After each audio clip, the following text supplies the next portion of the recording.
pull that up, please?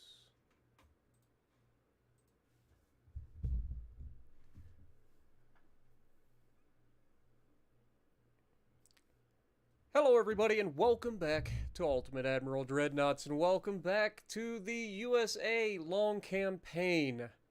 I've got some bad news. I went to stream this the other day, and apparently there was a hotfix that was applied, and it removed our save file. It's unfortunate, but these are the downsides of playing with a beta. Like, we know that it's a possibility. Just make sure that we are using the Galaxy Buds. We are. Beautiful. Thank you. But it's okay, because we are going to just start over.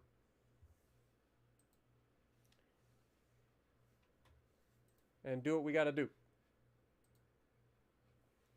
So, on that bombshell, let's go ahead and start. We are going to be the United States. We are going to be starting 1890. We are also going to make sure that we are on the legendary difficulty, which is the hardest difficulty possible.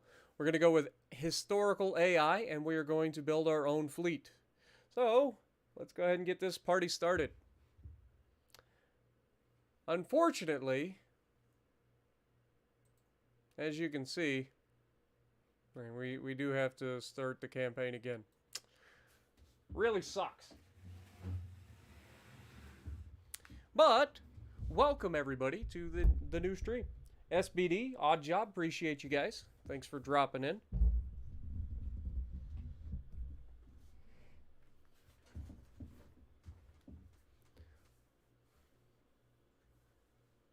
What up, Gold Waffle? How's it going? R9, how's it going? Ron, appreciate you guys dropping in. It is going to take time to simulate, if you guys remember correctly. So remember, the campaign starts in 1890. So we've got a couple of years to sim here, unfortunately. What up, Tanner? How's it going? I don't know how long this stream's going to be. It's going to be probably a couple of hours. I don't know that it'll be like 5 or 6 hours or longer, just due to the fact that, like, I do have quite a bit to do today. I'll be streaming Legends later today at 3 p.m. for a couple of hours, and then right after that, I immediately have to walk across town to the gym and do my deadlift day. My personal trainer has something that came up on Thursday, so he's not going to be able to go Thursday, so he changed it to Wednesday, so it's kind of interfering with my stream, but it's okay. We love deadlifts. What up, Gary? How's it going? Braden as well. Appreciate you guys dropping in. It's unfortunate we got to start all the way over, but, you know, it is what we expect occasionally when you're playing in betas and stuff like that. It's going to happen. So, Jax, how's it going? Johnny as well. Name a BB after you. We will see, my dude. We will see. We will definitely give you priority because you are a member or you're a moderator as well as a member. So you will definitely get priority for a battleship. But you guys know the deal. We're going to have plenty of opportunities throughout the entire campaign to name ships after you, classes, and so on and so forth. It's harder to name classes because there's only so many classes that we're going to create throughout the course of the 60-year campaign, but, you know, plenty of ships. Everything from battleships and battle cruisers down to heavy cruisers, light cruisers, destroyers, and torpedo boats. So lots of stuff. So I think our goal early on is definitely to focus the crap out of hitting the target.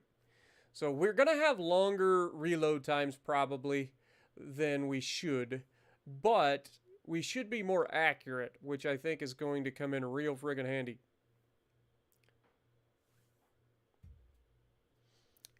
All right, we are officially ready, boys. Let's go. All right, so first things first, let's go ahead and turn all this up as much as we can. And also start our first rebuild of the shipyard, or extension to the shipyard. So we've spent a lot of money already. Okay. Politics-wise, again, the United States is pretty much neutral with everybody other than Spain. Spain, you guys know the American and Spanish have a history. Of course, the American, Spanish, British, and French all have histories, each one of them helping at one time or another to help the United States or the Americans to defeat one of the others, or multiples of the others. So you gotta love that. But yeah, we are playing as United States. We've got all kinds of ports here, all along the East Coast, the West Coast, inside the Gulf. It's going to be a good one. So first things first, we are going to be trying to obviously not... I mean, the goal of this was to get into an alliance with the Japanese. That's what we managed to do last time. We managed to form an alliance with the Japanese and then ended up in a war with everybody in the world pretty much. So we'll see how that goes. We are going to try to do that again because I like the concept of that. So keep that in mind. Now for research, we're obviously going to be going for rangefinders right off the bat. I do want to get that. Control stations, I mean, getting capital ship towers up and running would be nice, but it's not going to help us initially. So we might as well go ahead and speed that up. That'll be done next month. But we are definitely going to have to get our you know, stuff. And we're not going to speed up anything else just yet. We're going to let everything else go. We do have lighter reciprocating system, whatever. So one of the things that we've got to do is go to ship design. Let's go to new design. We're going to build our battleships first. What up, Clouds? How's it going? Satsuma as well. Appreciate you.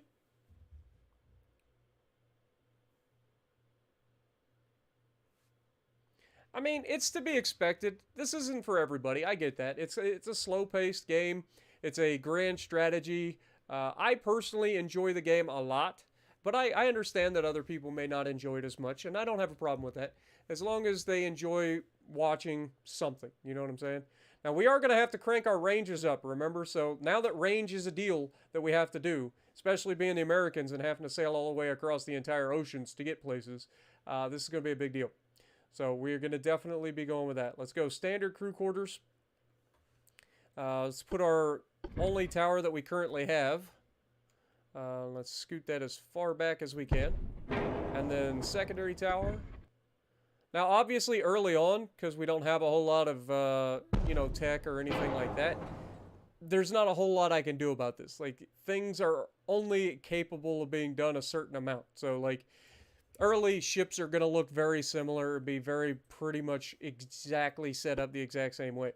Now, this is where we start running into some issues. Do we go with 16 knots top speed and then try to get our efficiency here?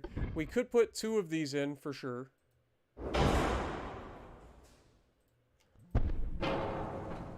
Like that. But that only gives us 76.4% efficiency. Remember, our tech sucks. We're using coal boilers, natural. Like, we don't have any, like, forced induction or anything like that. They're just basic steam engines, so we don't have any tech. So early on, like, we are struggle busing for reals. Now, what we could do is try to trade out one of these for one of these and see if we can't get a second funnel in. Yeah, we're not going to be able to, I don't think.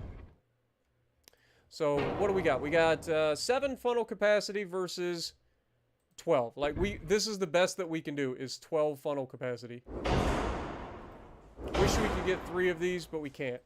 So it is what it is. And I might actually just go ahead and spread that a little bit further forward, just to give us a bit of symmetry along the center line of the ship. Let's go with main guns. I think that we are going to be focusing on just overall nasty guns the entire duration of the campaign. So we're going to go with the biggest guns possible, 12-inch guns, if we can get away with it. We may have to go 11-inch guns because we are going to be increasing the maximum length of the... oh, I lied. I thought we were going to be increasing the maximum length. Apparently, we cannot do that yet. Interesting. Interesting. We could make the diameter bigger, but we can't make the guns barrels longer. So we apparently need to research that. Okay, fair enough. So we've got 12-inch guns. We've got secondaries that we're going to be putting on here in form of casemates. Now, we could go straight to the 5-inch casemates, which reload in 17 seconds, or we go with the 4-inch casemates, which are going to be very similar to the 5-inch guns early on, but they're going to be reloading much quicker, and I think that that's the goal for us, is to go with these 4-inch guns. They're lighter, they're going to reload faster, and overall it should be very, very comparable to a 5-inch gun early on. And we can actually... No, we can't. Yeah, we're going to have to research to get better gun, or to be able to increase barrel length at some point. No idea when that becomes a thing, so we'll see. We don't currently have anything set up, so we got to set up our armor here. We're going to go with compound armor. That should save us some weight. We've got standard bulkheads. We've got a Citadel 1. That's going to make us heavier, obviously. If we're set up for... Let's go with increased HE. And we're going to be using base fuse HE with standard AP. Setting up for maximum HE secondaries. We are going to be using heavy shells. We have no changes that we can do there. Nothing for the turrets. And we can go enhanced gun reload. Again, that's going to make us a little bit heavier. But that means that these guns reload in just about 2 minutes. A little over 2 minutes. And now our 4-inch guns reload in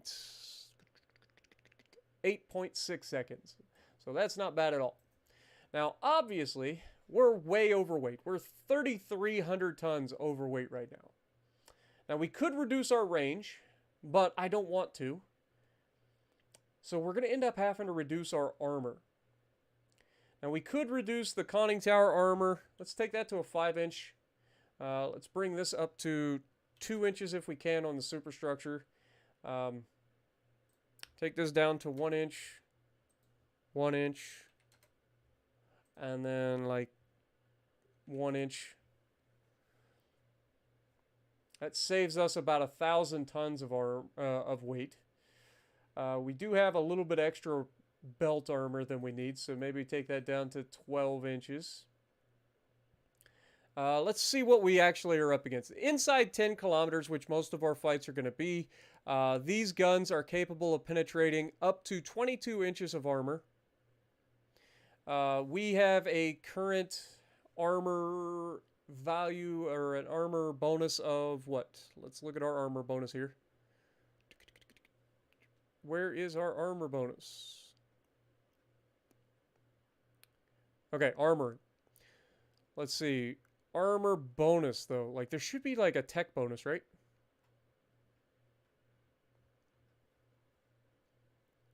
Am I missing it?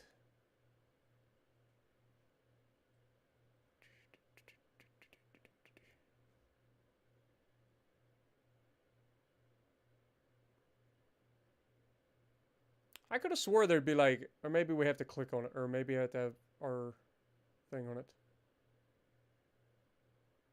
So armoring. Yeah, I don't see the bonus. Oh wait, plus 38%. There it is. I missed it.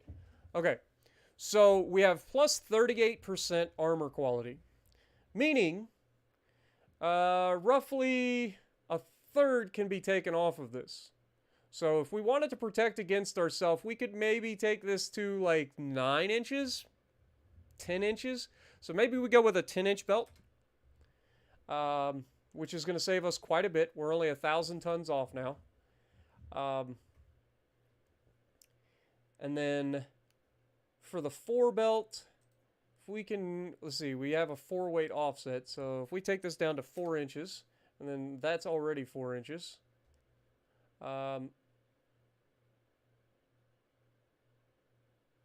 Let's go ahead and get rid of the Citadel deck armor. We're 900 tons off. I really don't want to go less than 4 inches on those, so I guess we'll take this down to 9 inches. Golly. Okay, that's the minimum we can put on there. So we are going to have to go further. Let's go 3 inches here, 3 inches here. And we're still 250 tons overweight. Ah! Unfortunate. where can we save weight? I mean, we could reduce the range. How much would that save us? That takes 1,000 kilometers off our range, and it does get us under the limit. Still has a slight 4 weight offset. So I think that's what we're going to have to go with. I don't want to reduce the armor any further. I think this thing's already very vulnerable. Let's move the smokestack back to try to balance the ship a little bit better. And then we can move this back as well.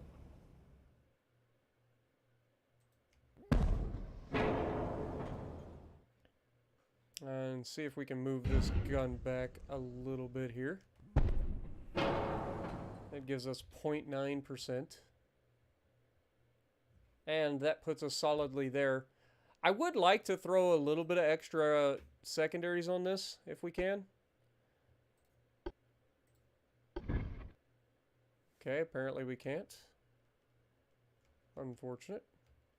I mean, we can definitely do it back here. So, we can get an extra 4-inch gun there. That also brings our weight offset back a little bit. And then if we go 3-inch guns, I know we can slap those up there.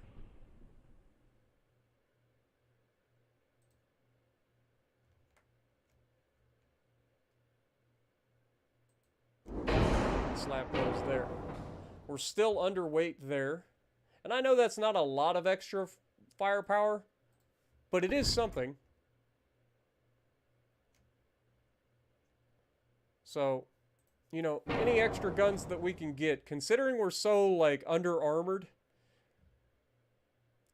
I'm a little skeptical. Now, we could lower the draft here and increase our beam.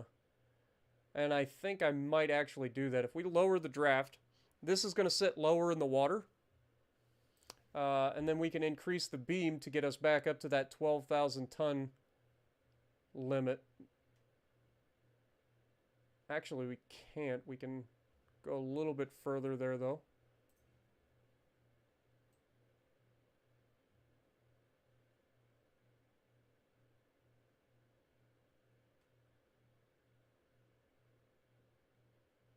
Come on, baby. Too far. I know we can only do 12,000 tons here. That's pretty freaking close. But now everything's kind of womper-jawed, so we gotta move everything. It's all right though.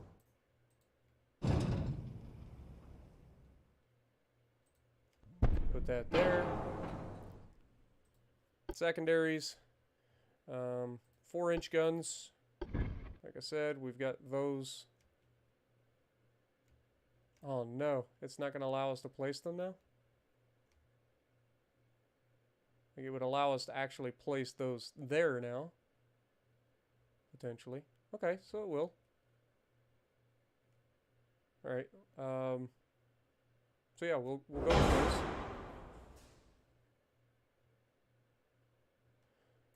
And then the 3-inch guns.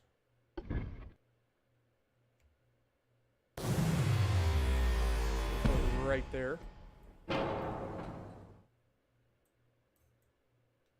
They do have intakes right there, which is unfortunate.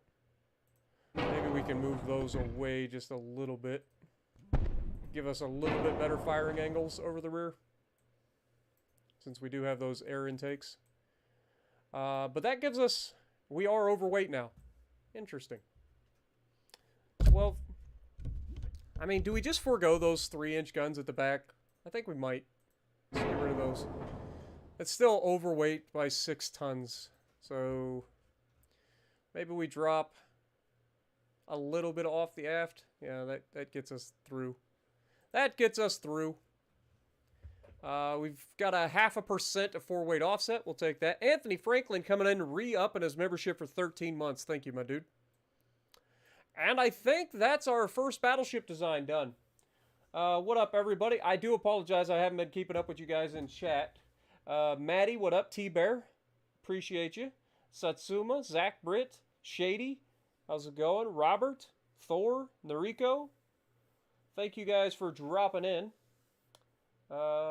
Miles, I see you as well. Wolfie, appreciate you dropping in. All right. So now we got to name this sucker. What is the class name going to be?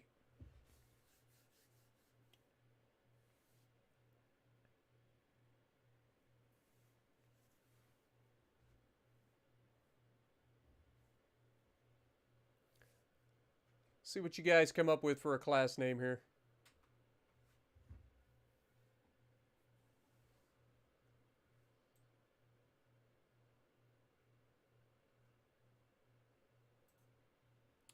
Mind Warp class? The Incompetent. Ouch. Ouch. USS Ohio, your home state. Just wanted to stop in, going back to Fallout 3. Have a good night, Anthony. Appreciate you, my dude. The Mikasa. Nah, that's not going to be Mikasa. We are in the U.S. This is the U.S. Long campaign. The Andromeda. I like that. I think that's what we'll go with. Andromeda.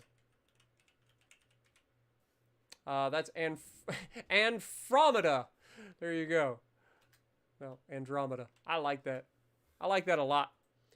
I'm a space geek anyway, so like that's pretty awesome. All right, so it is going to be the Andromeda class. We are going to build a few of these, so you guys will get to have some names. So let's go ahead and save that design. Exit.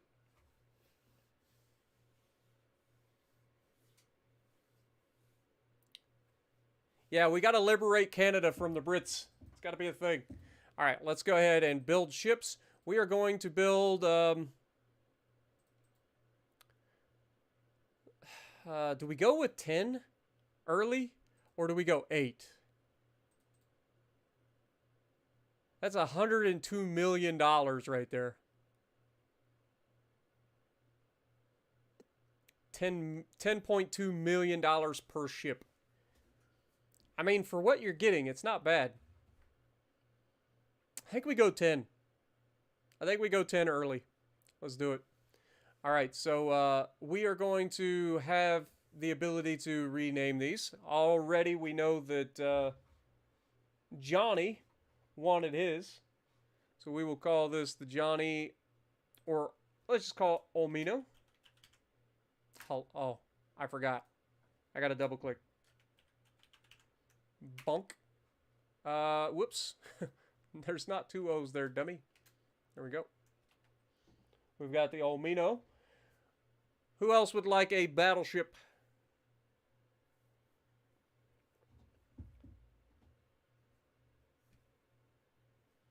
We got the Galactic Sloth. Boom.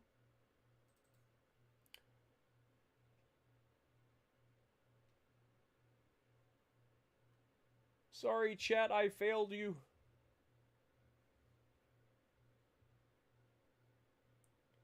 Oh, no, Noriko. Rip. I've been there, done that. I actually had that happen to me while I was buying stuff for an RC, like my RC car. I made one giant purchase of over $1,000, and then I went to make another purchase in the same place for another like $200 to $500 or something like that, because I bought batteries and chargers and all that stuff. And yeah, my bank literally froze my card, thinking that I'd gotten my identity stolen. Had to call the bank. It was super embarrassing because, like, there's nothing worse than being in the middle of a store in front of people and getting your card declined.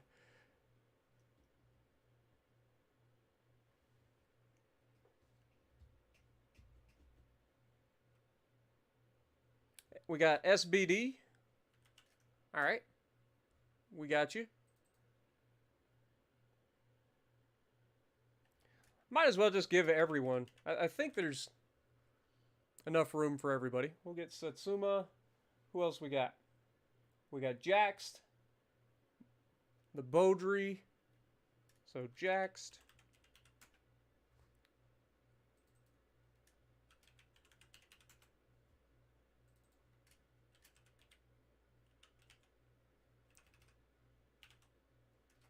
Bunk. Thor.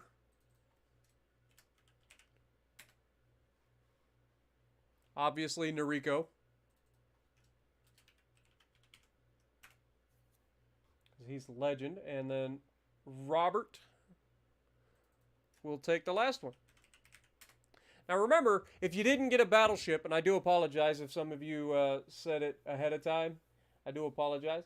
But if you didn't get a battleship, there's going to be plenty of other opportunities to get ships named after you and potentially classes named after you, because we now have to design cruisers and destroyer or torpedo boats. So I always start with battleships heavy early, and then we go with light cruisers and torpedo boats, and then we go towards the rest. So we are going to go with a light cruiser here. And again, we're going to drop the draft of these, and then increase the beam. And then increase this to get us up close to that 3,000 ton limit.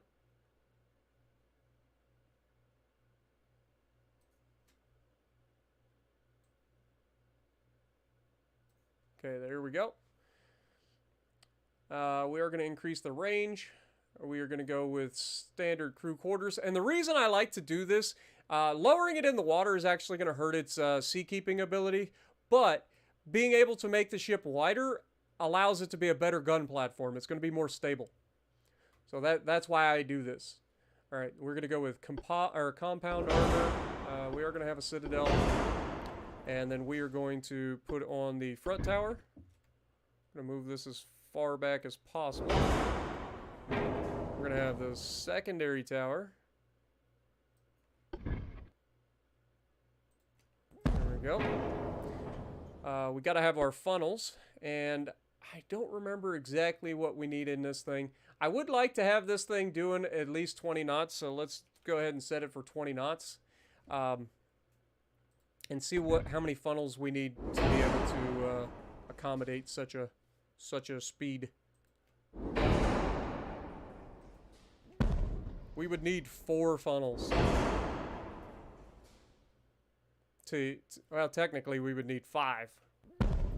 That gives us 102% engine efficiency. Okay. These are 64 tons a piece, and we get 6 per.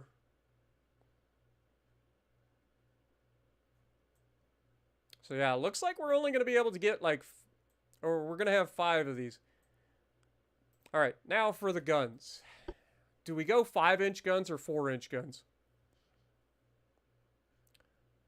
4-inch guns I feel like is probably better early on, because we don't have a lot of displacement and we're already pushing it. And we would like to add some armor. So I think we go with 4-inch guns early. But lots of 4-inch guns. All of the 4-inch guns.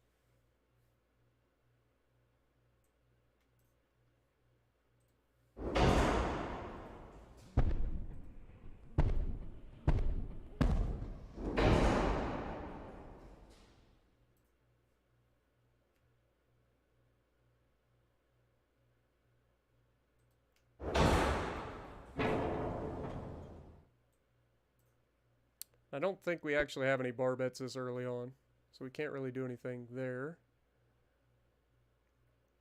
But yeah, all of the 4-inch guns. Now, let's go ahead and give ourselves...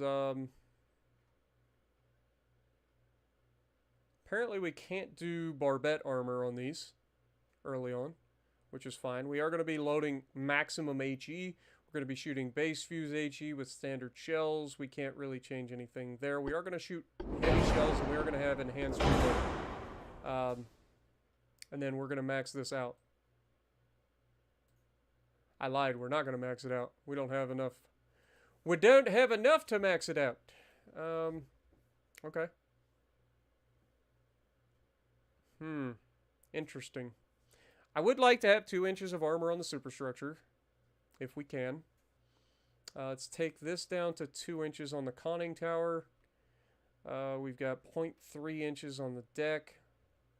That's probably fine. We are very close to maxing out. Let's take that up to 1 inch. 1 inch. We do have a weight offset to the front, which is not ideal. There's not a whole lot I can do about it. Unfortunately, it's just the way this design is, so we're going to have to deal with it. take this up to 1.5. 1.5. Okay. Can we get 2? Yes, we can. Beautiful. We'll take that up to 1/2 inch. Yeah, we're not going to be able to get much more out of that. Okay. Well, I think that's about as good as we're going to get out of that. So I think that's our ship. Like this should be a nasty little fire starter, man.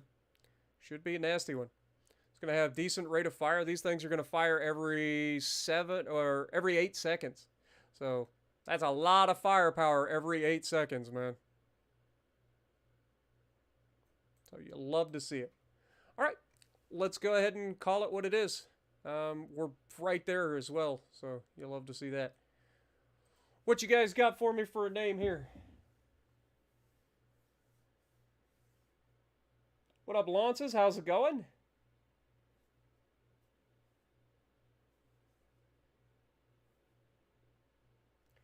Yeah, unfortunately, when the beta branch decides to issue hot fixes, it doesn't happen every time, but it does happen occasionally, and we unfortunately were on the receiving end this time. USS Inferno. Okay. Steamroller.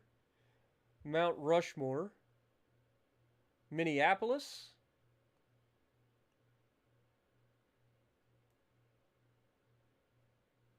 Denver or Calvin.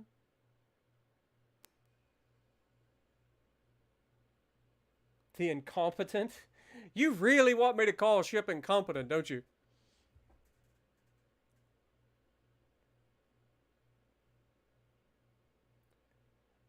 Stick with the space theme, Flaming Star. Could go with something like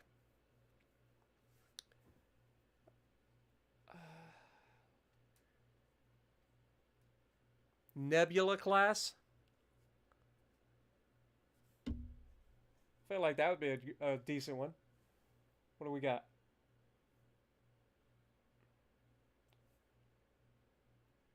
Fort Blunder, yeah, I know. Gamora, it's not bad. USS Milky Way, Gamora. Supernova class. Orion, Orion's not bad. Orion's not bad. But I feel like I kind of like the Nebula. I'll be honest. I'm going to go Nebula on this one. I'm going to overrule you guys for once. We're going to call this the Nebula class. And then we will build several of these for you guys. So let's go ahead and save that. I do like having a theme for naming, at least the classes. It's fine if we name the ships after people, but I do like having themes for the classes. So we've got Nebula class cruisers, we got the Andromeda class battleships. I mean, Andromeda is a galaxy, so that makes sense that that would be a battleship. Nebula is a, hot gas pocket for creation.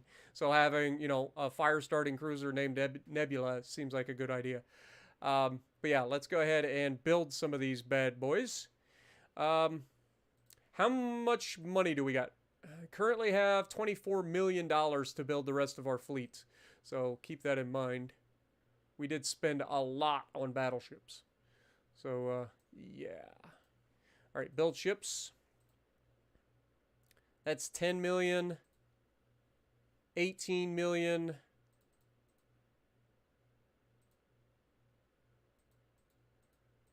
I feel like we just built 10 of these. That leaves us a little less than $10 million for our torpedo boats. Seems like a good idea. Yeah, let's build 10 of them.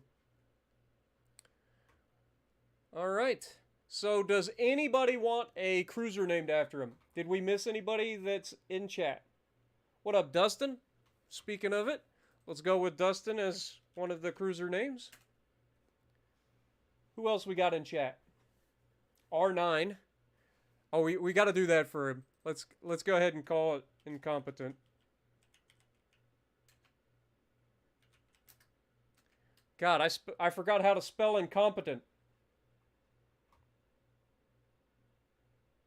Yeah, Constellation's a good one.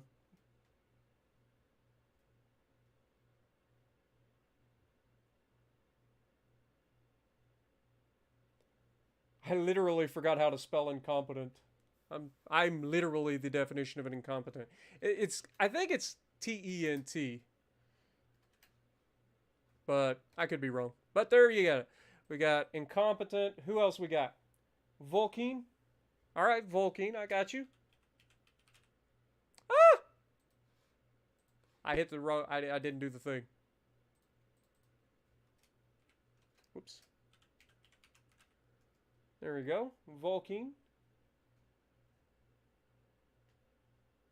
Just making sure I got it spelled right, and I do. Beautiful.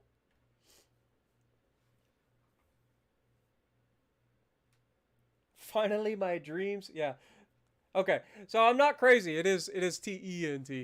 I don't know. Sometimes my brain shuts down, boys.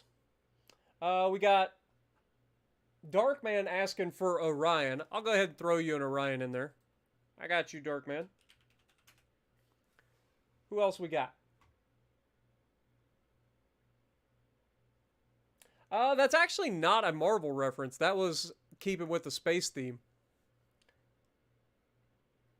Let's see. We got Firefly from Thor. Is there anybody that's in chat that I missed that I haven't got a name from yet? Just going through. Did we get a Robert? We did get a Robert Battleship. Okay. Trayvon.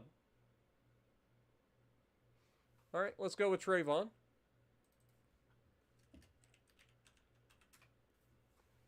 We got you. Just going through the chat real quick, making sure I've given everybody at least some ship at some point. Ron.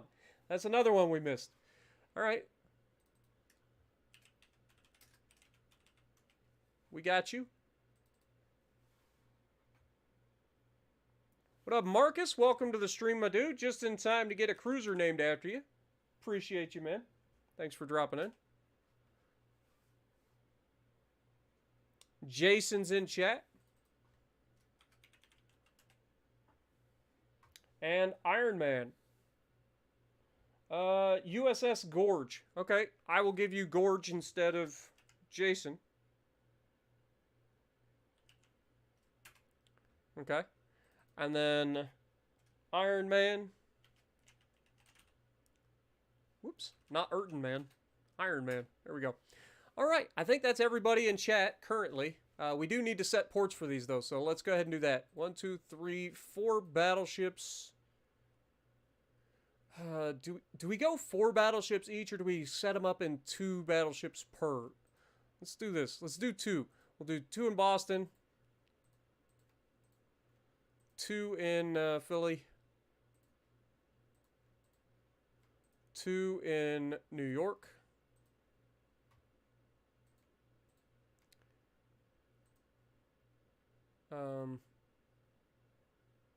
Two in San Fran.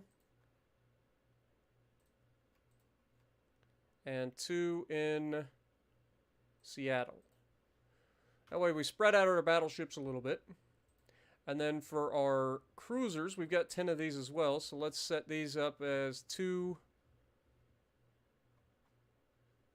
for Boston, 2 for Philly, 2 for New York, 2 for San Fran, and 2 for Seattle. This way we'll be setting up our fleets at the same time. So we'll have 2 battleships, 2 cruisers, and we'll have some torpedo boats in there as well, so that we can combat. So let's go ahead and get our destroyers, or our torpedo boats. What up, Geo? How's it going? Evan as well. Don't worry, guys. I will get you guys in here as well.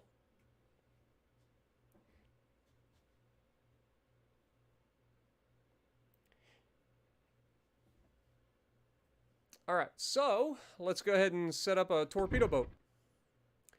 Now, obviously, we have very tiny torpedo boats, so keep that in mind. We've got 27 27 knots top speed currently. Increase that. Let's get rid of the draft. Increase the beam. And then increase this until we can't any further. 275 tons it is. Okay, there we go. Let's go standard crew quarters. Can't change anything here. We can't put any armor on it, so it comes down to a main tower, which we can have a front tower. How do we want to do this? Do we want the front tower? Yeah, I think we do. Put the front tower there for now, and then go with funnels.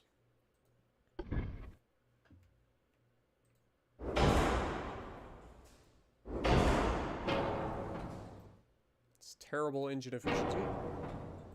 Okay. Still terrible engine efficiency.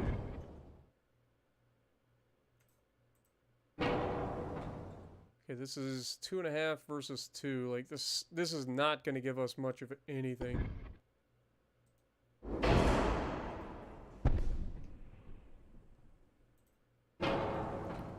We're going to have like terrible engine efficiency. All right, but for guns, we're going to go with 4-inch guns.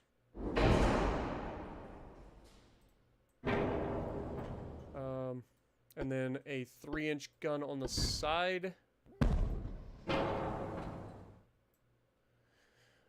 And then torpedoes are basically useless early on, but we got to have them as well. Let's go ahead and do that. Our engine efficiency is awful though. Okay, let's try to see. We've got this standard funnel.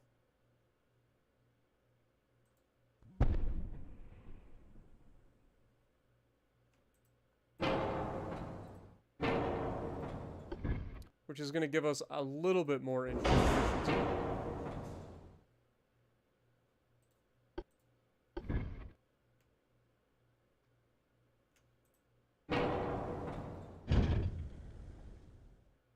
Maybe we go something like that.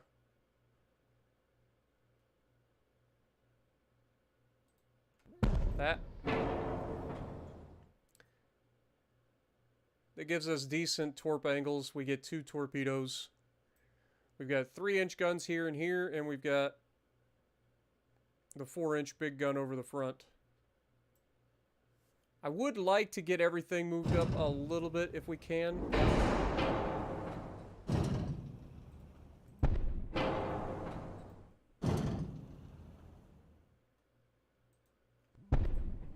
Still gives us a 3.8% aft weight offset. But I think that's about as good as we're going to get. We can't do anything with any of this. I think we can add enhanced reloading, which is going to put us pretty close there. This is not the most stable gun platform on the planet, for sure. We should be using standard, but we want heavy shells. That puts us overweight though. So I guess we're going with standard shells. Yeah. Guess we got to go with standard shells. Okay, well, there's that. And what do we call these little things? Whoops. You can tell I tried to click off the screen.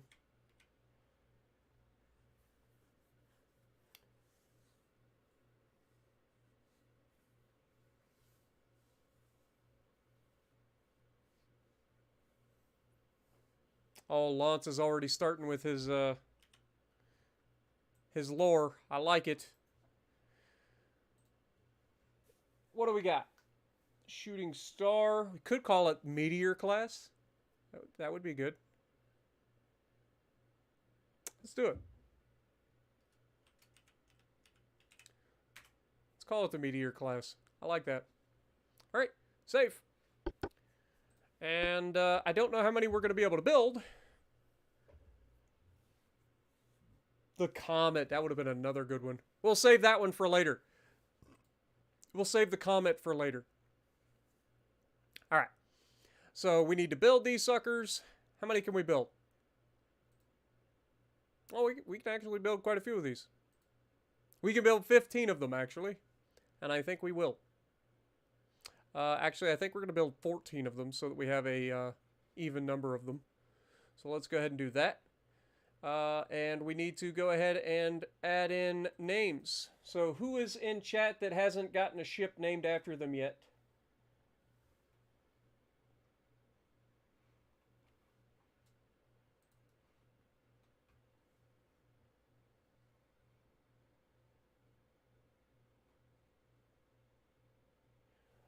Dustin says he wants one called Monte Carlo. Okay. I can do that.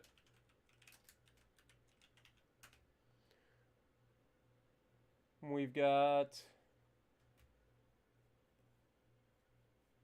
I'm Groot. We can do a Groot. Who else we got? Shady. Okay. I got you, Shady.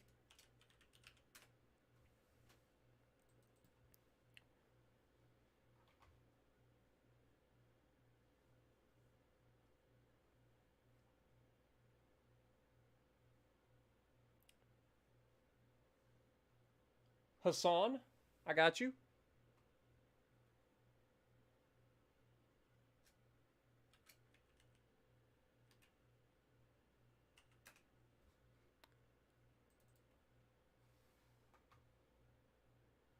Who else we got? Am I missing anybody?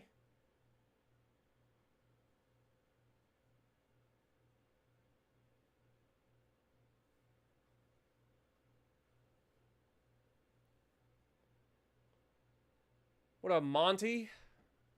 So we already have a Monte Carlo. But I guess we can have a regular Monty.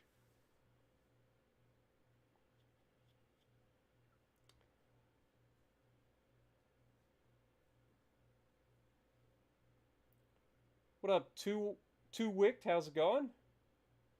I appreciate you, my dude. I'm glad you enjoy. And for that, Two Wicked gets his first ship.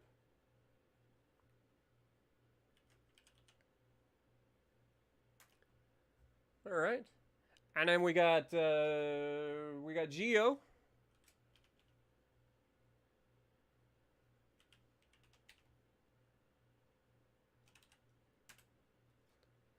GeoHapix, we got you.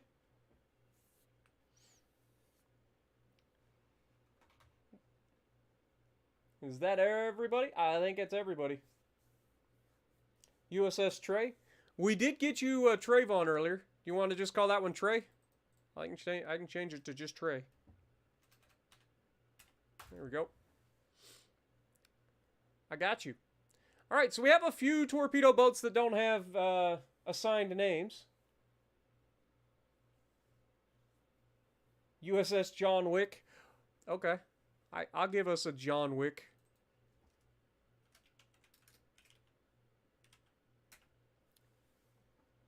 Might as well throw a Rambo in there too. I saw that one in there.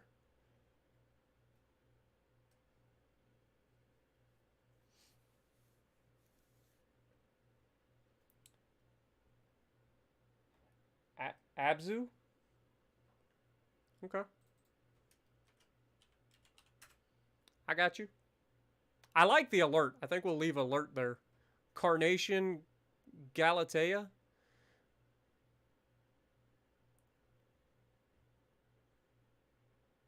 John Wicks.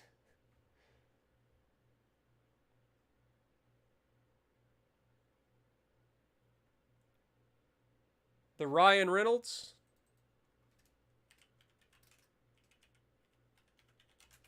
We can do that. I do like me some Ryan Reynolds. I appreciate that, Dustin. Glad you're enjoying. And good luck with your Lamborghini Lego set, man. All right, I think I'm going to leave Galatea in there. That kind of fits with our naming scheme. All right, let's go ahead and add. We have how many of these? 14 of them. So we are going to actually be spreading these guys out a little bit more. So we're going to have the first two with Boston. We've got to have at least two with each of our battleships, right? So Philadelphia. I think we had them in New York. We didn't actually set anybody in Norfolk. That feels weird. Okay, and then we'll put you guys on the West Coast. So San Fran. And then you guys on Seattle. There we go. And then the rest of these, we have 4 left. We're going to have you guys. We need somebody down in Miami. And then obviously we've got the last 2 that we're going to put probably...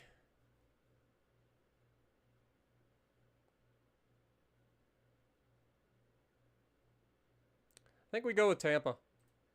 We do need a presence down in the Gulf in case the Spanish get cocky. All right, so now we're probably going to be ruined in terms of finances, but we have $580,000 in the bank. We have a surplus of 3.1 million. That's probably going to change next turn, but we'll see. We've already set our research. We've checked our politics, so we are good to go. Start the campaign. Holy crap, that was quick. Okay. Finances. Yeah, we are losing 2.7 million per turn, which is fine. So currently have everybody, let's just go ahead and set everybody to, wait, I forgot. We can do the shift click thing. Yes. Yes. And then we click this thing. I lied. Apparently we can't.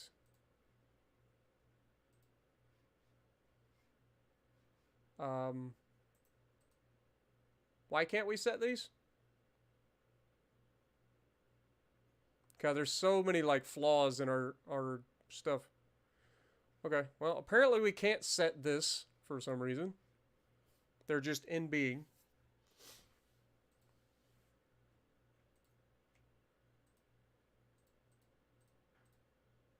So I'm not sure why that is. We don't currently have any submarines. We are currently researching control stations, which didn't finish right away, which is unfortunate. But that'll finish next month. We got rangefinders on their way, or at least being worked on. Finances-wise, we gotta get to the bottom of this. Let's go ahead and drop our transport capacity down. That's going to save us some money. We are currently building that. This is all maxed. Beautiful. Politics-wise, we are still... The only people that are mad at us are the Spanish. So we're good. All right, well, let's just keep the party rolling. Yeah, Miles, we had to start over because the beta, it deleted our campaign, unfortunately. Unfortunately.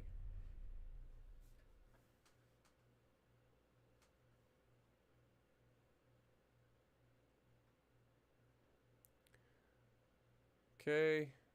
I'm just double checking.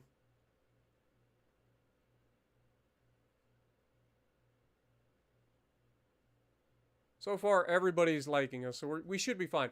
At a press conference, journalists ask you a question about the foreign policy of Spanish Empire's government. What is your answer?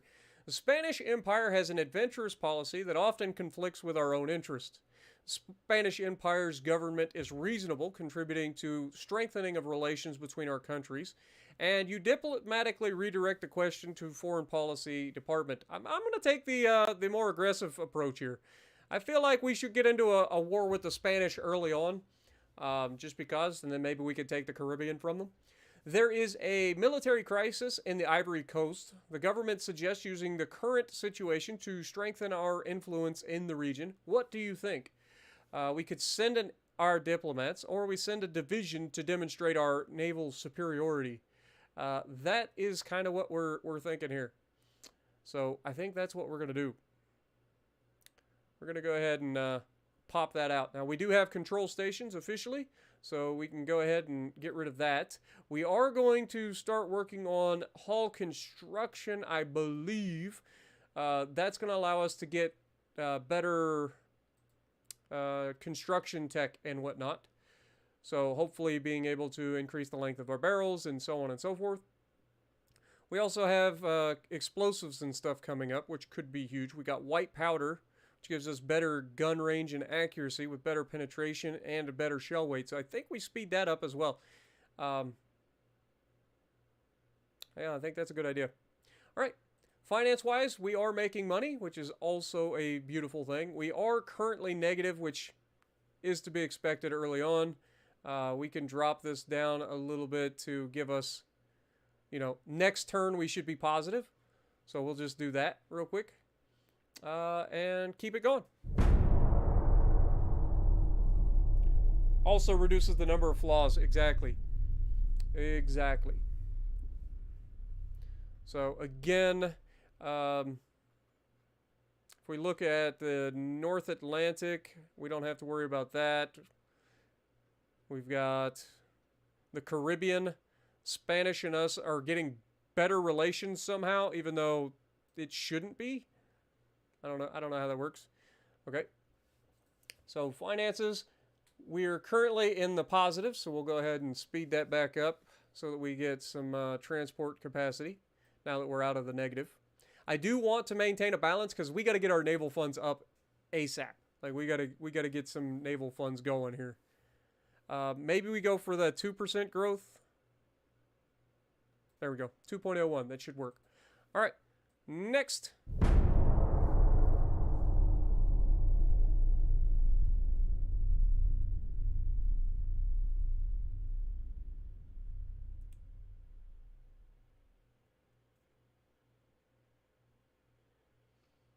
Yeah, so here's the thing. Like we're playing on a beta version of the game. So anytime they release a hot fix or whatever, there's a chance that the campaign gets yeeted, unfortunately. But we got through the whole entire last campaign without having any issues. So maybe we'll get lucky here, and we will have a pretty stable for a little while. At a press conference, a journalist asked if you consider the Spanish Empire as a possible enemy for the future. Yeah, I 100% think that they're a potential adversary. I mean, we don't like each other. I don't know if you guys noticed, but we tend to not like each other. In fact, the Spanish, out of everybody in the entire world, really don't like us, even though our relations are getting better somehow. I, again, don't understand that part, but whatever. Maybe we should go down here and grab our ships and sail them over here to Havana. Think that'll get their attention? And if we set them on sea control, yeah, we'll have them on sea control. We're not going to invade because we're too close to home. We could damage our own ships. We don't want to do that. And maybe we send a battleship down too. Like we do have battleships here in Philadelphia. So let's take a couple of battleships, or maybe a battleship. Let's take the Galactic Sloth. Let's take the Galactic Sloth and sail down in here to, Santiago, down by, yeah. Let's just take Galactic Sloth. You're gonna go for a little, and we'll have Vulcan, and let's go with Shady as well. We'll send a nice little division down here just to kind of show off a little bit, make sure everybody's aware. Make sure the Spanish understand that we're not going to play around with them. If they want to start some stuff, we're not going to play their game. Okay? So keep that in mind. All right, next turn.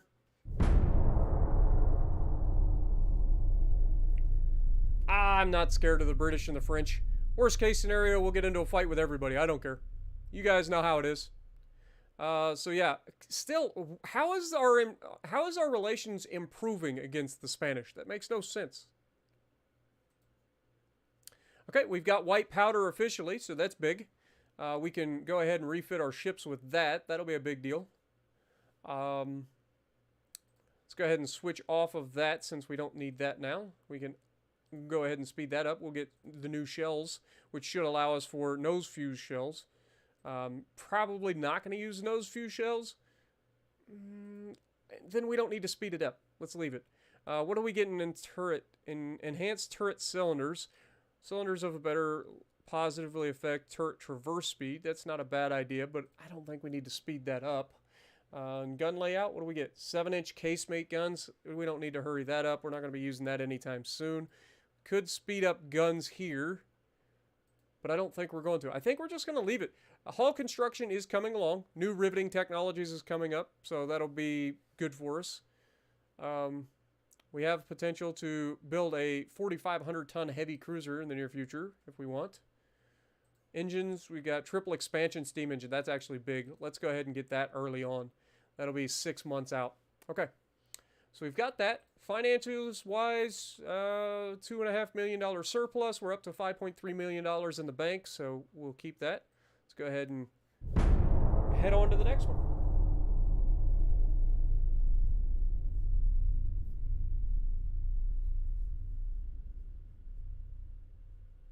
Dude, the Japanese end up in a war with everybody at some point, if it turns out like it did in the last one. All right, so again, Caribbean, United States, and the Spanish are still improving relations somehow. Nobody exactly knows how, so whatever, we'll go with it. Yeah, we're down to a minus 33. They're gonna be liking us before long. I don't want everybody to like me. I want somebody to be upset with me. And of course, we ended up in an alliance with the Japanese. And again, I would still like that. If we can get into an alliance with the Japanese again early, that would be great. And then, you know, let the rest fall where it may. All right, so how are we looking? 5 more months for that. We got rangefinders on their way. We got hull construction coming up. Finances are fine, so let's just keep it going.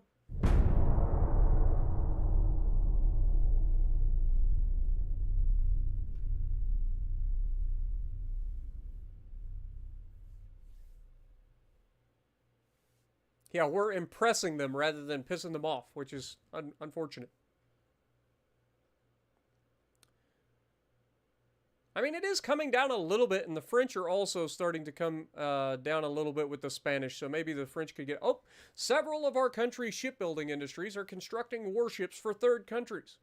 What is your opinion? Any business cooperation with third countries improves our bilateral relations and strengthens our defense industry in the long term. Permit such cooperation, but in limited scope in order to not leak our secret technologies. So this is definitely what we're going with here. I don't want the enemies to have our tech. We are eventually going to out-tech everybody. We saw this. It took a long time to do it, but we did see this quite a bit in the previous campaign for the Germans. We out-teched the entire world. So that's going to be our goal again.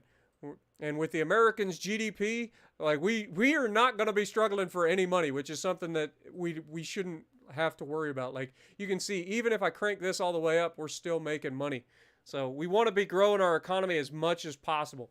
So currently growing 1.15% per turn, and we already have almost 15% economic growth. So that's big. GDP is currently 13.8 billion, which isn't the highest either. So if you look, the British obviously are going to be up there. The Germans are up there above us. The Russians are above us. Austro-Hungarians are below us. The Japanese are below us. The Spanish are below us. China is below us. The French are above us. And the Italians are below us. So we're solidly about middle of the road in terms of GDP currently. Now, obviously, we have much higher potential GDP than most of the other countries, just due to the size of our country and our natural resources and all that. So once we get that going, it's going to be a freaking freight train. We're going to have a massive navy. All right, let's keep looking. Currently, the French and the Spanish are no longer having relations in the Caribbean. We currently are, and it's still improving, which is unfortunate. Well, in that case, let's go ahead and move you guys back to Miami, please. And then move my battleships back to Philadelphia. Actually, yeah, let's move them. Move them back to New York, I believe is where we got them from. All right. And that'll regather everybody together.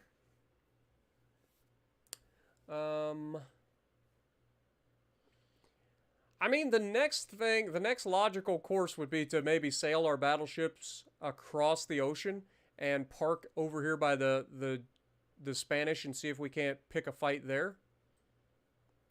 You never know. We've got to try to find a way to get the Spanish to dislike us.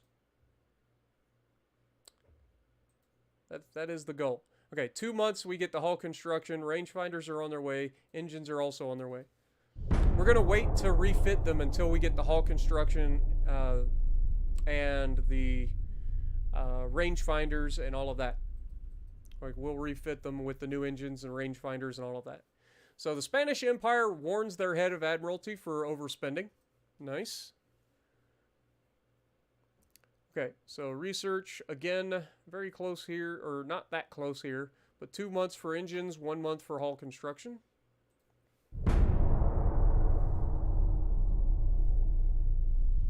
Also, as we refit ships, we should also be able to improve on the flaws that are in the ship as well.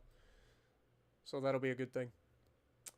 All right, so finances, how we looking? $3.6 million surplus currently. We are growing by 2.85% in our transport capacity. Everything else is maxed out. 1 month for that. This just finished. I think we're going to continue to push the hull construction as well. We could go with 13-inch guns. We're not going to rush that. We're going to let that progress on its own. And again, we don't need to push the nose fuse either because we're not going to be using that so much. Internals protection, wooden plugs. Okay, we get that in a couple of months. Could be a big deal. I mean, we could speed that up and get it now. So that'll be done next month with that. And then, of course, cruisers coming up and special machinery. So that'll be lighter engines. So that'll be good. Let's go ahead and speed it up. We might as well take advantage of the peace. You know what I'm saying? Like, war will come. We know war will come eventually. U.S. and France would be cool. You're not wrong. That's another one. But that's kind of more historically aligned. I'm kind of going for like an alternate history sort of deal. Kind of like we did with the Germans where we made the Germans the good guys. Chinese Empire demands to stop naval activities near their borders as they consider them a hostile action. Prime Minister requires your advice on how to reply. Agree to their demand or refuse to comply. I'm going to refuse to comply. You can right off, China. Like, I am not scared of you. So now we've got new engine technology. We've got the triple expansion steam engines. We also have the new lighter reciprocating engines. So that's good. And we got emergency plugs. So now we go into research. We can drop the engines. We can get rid of the internals protection as well. We do have armor quality, which would probably be a good idea. And we also have armor strengthening, which is new structural steel, which is going to reduce weights and all of that as well. So I think we go with this for sure. And I think we hold off on the armor construction. I want to wait until we get rangefinders before we do the refit on our ships. Once we get rangefinders, then I'm going to be definitely going with a refit. So we started the campaign in 1890, and we end the campaign in 1950. It is a 60-year campaign, and it usually takes, I mean, if the previous is any guess, it's like a 40-hour long campaign. At least it was in the last one. So it takes a long time to get through. All right, so we've gotten that. This is coming up in 2 months. This is still on its way. We currently aren't speeding up anything else at the moment, which is fine. What do we got? Boilers. We don't have anything coming up there. We got this coming up next month. We've got 13-inch guns on the way as well. We've got the submarine experiments. Getting that first level of submarine experience might be a good idea, since I ain't got anything else really to use it on, so let's go ahead and do that. couple months we'll get that first test out of the way. Any Rocket League, Charlie? I might jump on some Rocket League in the near future. I'm going to be a lot more active this month than I was in the previous month. Last month I was kind of pretty much relaxing a little bit, just recharging my batteries. But yeah, I'm definitely going to be trying to ratchet it up in terms of overall different games as well. Not just Legends is going to be the thing. We're going to be doing that as usual, but we are also going to be doing the UAD, the new stream for that. I've been thinking about potentially Rocket League here and there. It's not going to be a huge stable because I'm just not that good. But you guys know the deal. I really enjoy Rocket League, the competitiveness, especially in 1v1s. So there's that. 1 month we get the submarines, 7 months for rangefinders. That'll be coincidence rangefinder number 1, which is huge early on. Like, you don't understand just how much it means to get these rangefinders early. So if we can get these rangefinders early on, like, we're going to have a huge advantage in the first conflicts. So 7 months until that pops. We can probably get that faster by reducing the other things. So once we get through this month, we should be able to pull the research back off of the subs and hull strengthening. So there we go. If we go here, we should be able to pull it off of this. That's going to speed up ours, and then we pull that off. Now suddenly this will be done in 4 months because it's the only thing we're currently rushing. So let's go ahead and keep that going.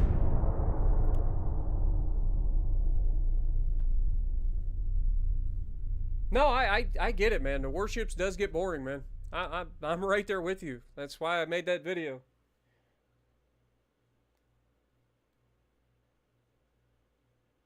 You're a diamond 3?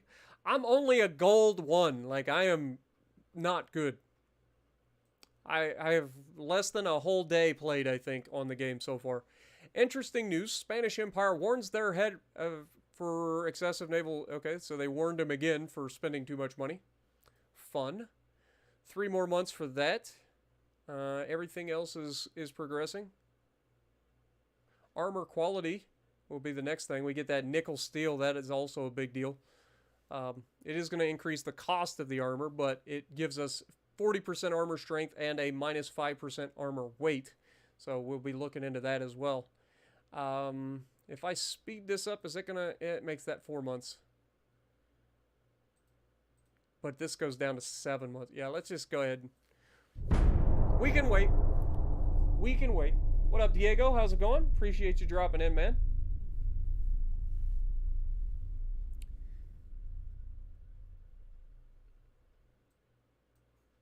Okay. And we can just go ahead and speed up to the next.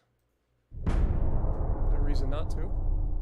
And we're already up to $59 million in naval funds. Our budget's going to be ridiculous. We are going to absolutely have a ridiculous wartime budget. Like, I don't even think you guys can comprehend just how much our wartime budget's going to be. Like, this is what we've got in peacetime. Wait till the wartime comes in. Like, our budget's going to go through the roof. All right, so 5 months left on armor quality, 2 months left on rangefinders. And we're not speeding anything else up.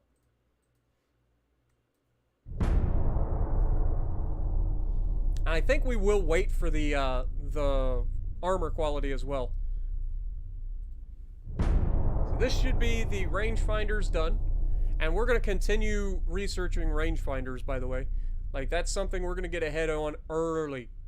I want to be the first country to have radar. I want to have all of the things. So we're going to be rushing the rangefinders early, because accuracy is everything for me. Being able to hit the target effectively from outside of their ability to even spot us is huge. All right, so research. Rangefinders just finished. We're going to keep that going. 2 more months until we get the armor quality upgrade. Then we'll refit our ships. We do have induced draft coming as well. If we speed this up, that gives us 3 months, but that gets done in 2. So this is going to be a big refit. Like, we are going to have so much new tech to throw on these ships when we refit here.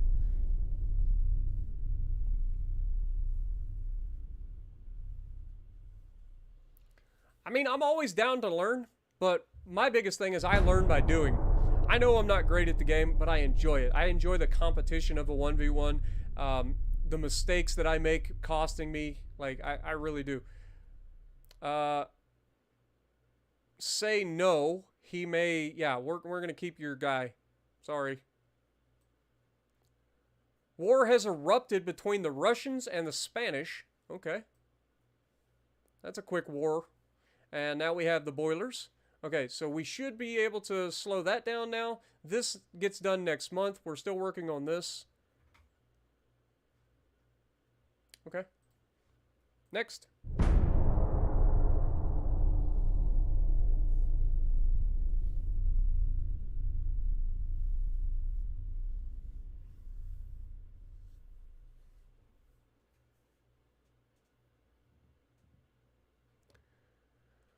All right. I mean, so far, I don't think we're going to war anytime soon. I really don't. I think pretty much everybody likes us.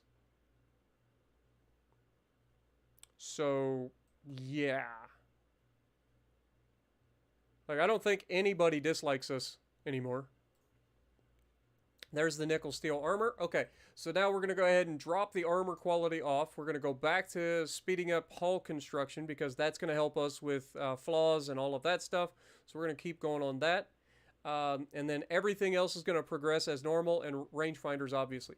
So if we go in here and we click on our battleship class, we should be able to view them and refit them. And we have lots of good stuff to add to them now. So let's go ahead and do that. All right, so for the refit, we got to click this button. Okay. We can bring this up to nickel steel, which is going to be a big deal. Can't remember everything that we did. I think that's all normal. We can go induced boilers, which gives us a 163.7% engine efficiency, which we don't really need a whole lot of. We also have triple expansion steam engines, which reduces our weight, which is nice. So we have 163.7% engine efficiency, which we could change our speed and get a little bit. So here's the next thing. Do we want to go faster, or do we want to increase our armor? That'll be the next step. So we are using base HE, which I think we're going to stick with for these. Though we do have white powder now, which is going to be better. And that, again, reduces our weight. We don't have any new bursting charges. And I don't think we have anything there, but we do have the rangefinder, so we'll slap that on there. So I think we want to go faster here. I don't think we need to throw as much armor because we are going to be able to hit the enemy before they hit us. So I think speed is going to be key. So I think we're just going to increase our speed and give us a chance here to go faster early. Okay, that's a little too much there, Spartan.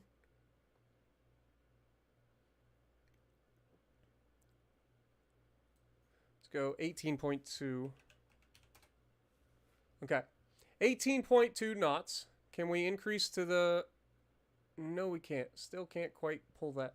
But 18.2 knots is not bad. We just increased our top speed by 2.2 knots, which is a big deal when you're considering we only had 16 knots to begin with. So that's a significant improvement there. And we've got better armor, or better guns, ability to hit, fire control, I mean. Our armor is better overall and lighter. So yeah, this is just better overall. And we have 117% engine efficiency. So I'm liking it. I think this is a good refit. We're going to go ahead and save that for now. And then we'll do the same with our cruisers.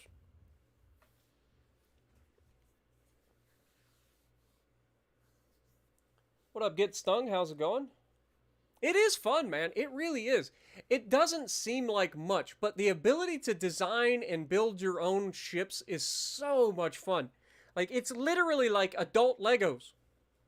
And I'm not saying that Legos aren't for adults too, because I know somebody's already making stuff in chat, but I'm just saying, like, this is literally like, this is a dream come true. Who hasn't wanted to build, like, warships at some point? Like, am I the only one there? All right, let's go white powder. Let's go the nickel steel. Let's go induced boilers. And then we can reduce the amount of funnels required.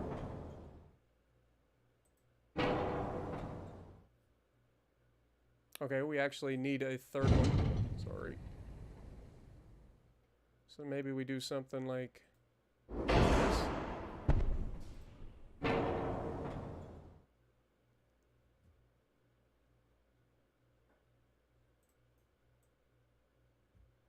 That gives us a 4-weight offset, though.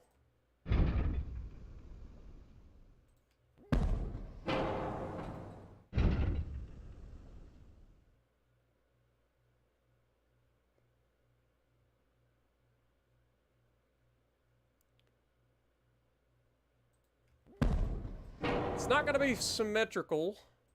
I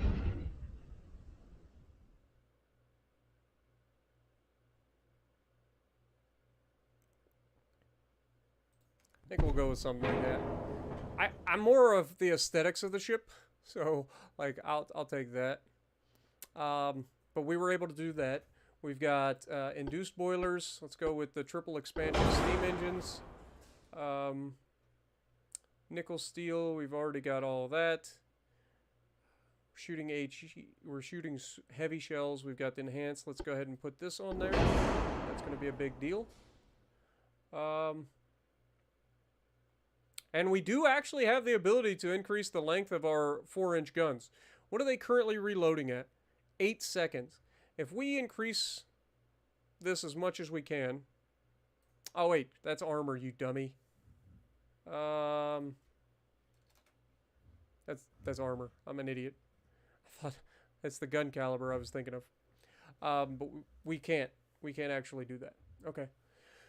Alright, so we have the ability to go faster again, or add more armor.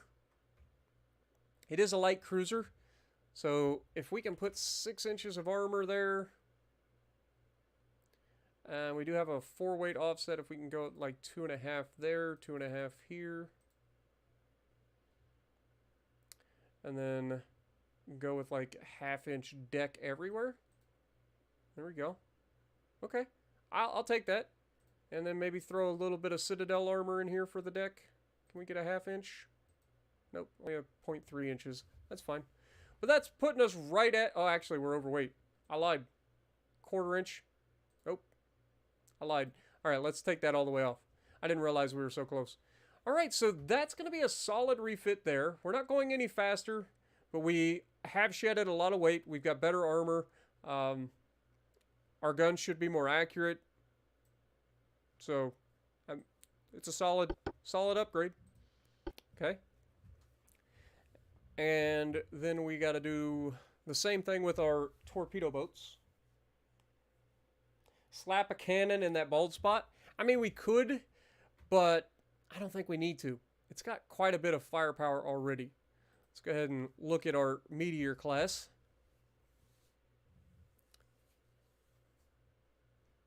Alright, so we're going to do the same thing here. If we go with induced boilers.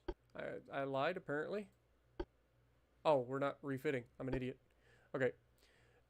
So if we go here, we should be able to go induced boilers. It's going to give us better fuel or engine efficiency. And triple expansion steam. We don't have any armor, so we can't add there. That gives us 157% engine efficiency, though. Means we could probably increase that, but we also cannot put a rangefinder on this ship, unfortunately. And we can go with white powder. That's going to save us a little bit of weight, too. Is that enough to go heavy shells? It is. Okay. Now let's see what we can get out of the speed.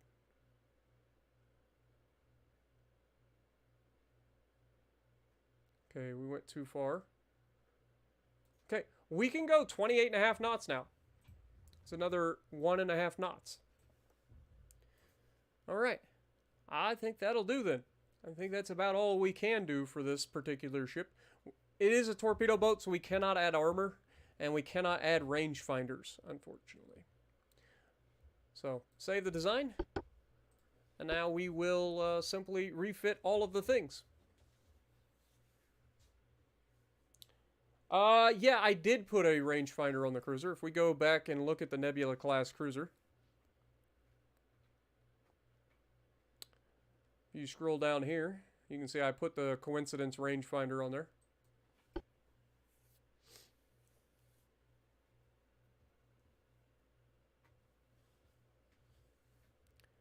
All right, so for the battleships, let's go ahead and refit ships. We want to click and then drag down and click, proceed. Those are all going to be refit. Go back here, Nebula class, refit ships. Start at the top, click, go all the way to the bottom, proceed with that redesign as well. And then the Meteor class, let's go ahead and do these as well. Our entire Navy is currently under construction. But it won't take very long. They're pretty minimal changes that we're doing. The cruiser is the one that's going to take the longest. It's going to take 2 months rather than 1, but that's fine. Like I said, we're not at war, so we're going to take advantage of this. We are definitely going to take a advantage of it. What up, Wild Man? How's it going? Appreciate you dropping in, my dude.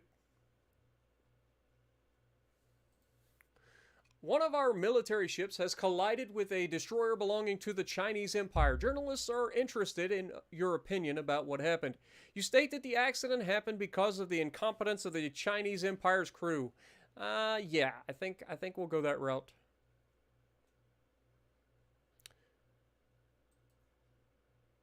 We do have new technology in mines, so that's interesting.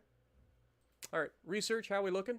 We've got hull construction on its way. We've got rangefinders on their way as well. Big guns will be here in 2 months. How are we looking in submarine? We don't have any new submarine experiments. We do have some maneuver warfare coming up next month for crew training. That'll be good. That'll be good. Finances, how are we looking in terms of this? 88%, so a couple more months until we get to increase our shipyard size again. Yeah, and it every time you refit, some of the flaws get fixed as well. So we'll see how that works out. Man, your Lamborghini's almost done already? Good Lord. You're flying right along. Okay. 92, so I think next month, or no, it's 4% each time. So we should have 2 more months until this is finished, I think. All right, how's our politics looking for the U.S.? We're currently at 19 billion in our GDP, so we're actually climbing the list relatively quickly. There are only 3 countries above us currently in GDP, so that's good. And our relations have deteriorated with Russia and the Chinese. So, again, not the worst. Let's go.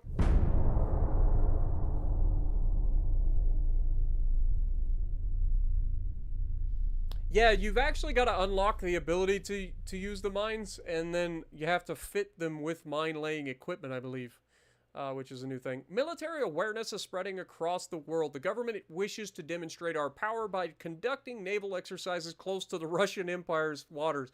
What is your opinion? I fully agree with the government, which is something I never thought I'd ever say. Or you advise to act more carefully and not provoke the Russians. I don't care if we provoke the Russians. Get Stung coming in with a 9-pound. Thank you, my dude.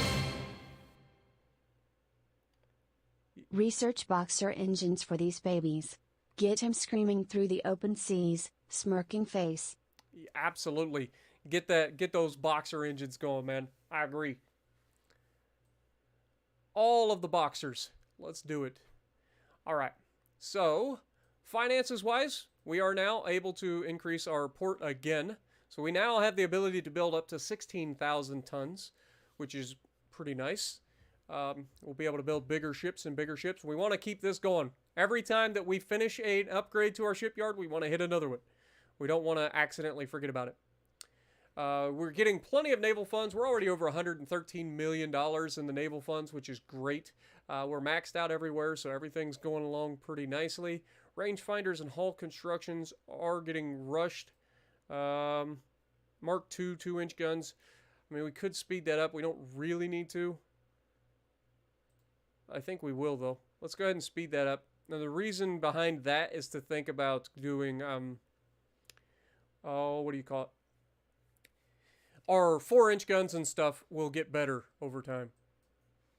All right. Also, thank you so much, Get Stung. Appreciate you, my dude. Boxer or brief engines? Lances. That's a dad joke and a half. Good morning, Moha. How's it going? Appreciate you. Is it Moa? I need to, I think it would just be Moa? Or is it Moha? And then Lima or Lima? Either way, it's a great name. All right, let's go.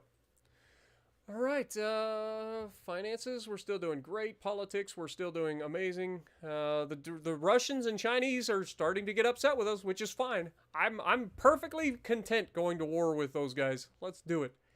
I have no problem going against the Russians over here and over here, or the Chinese.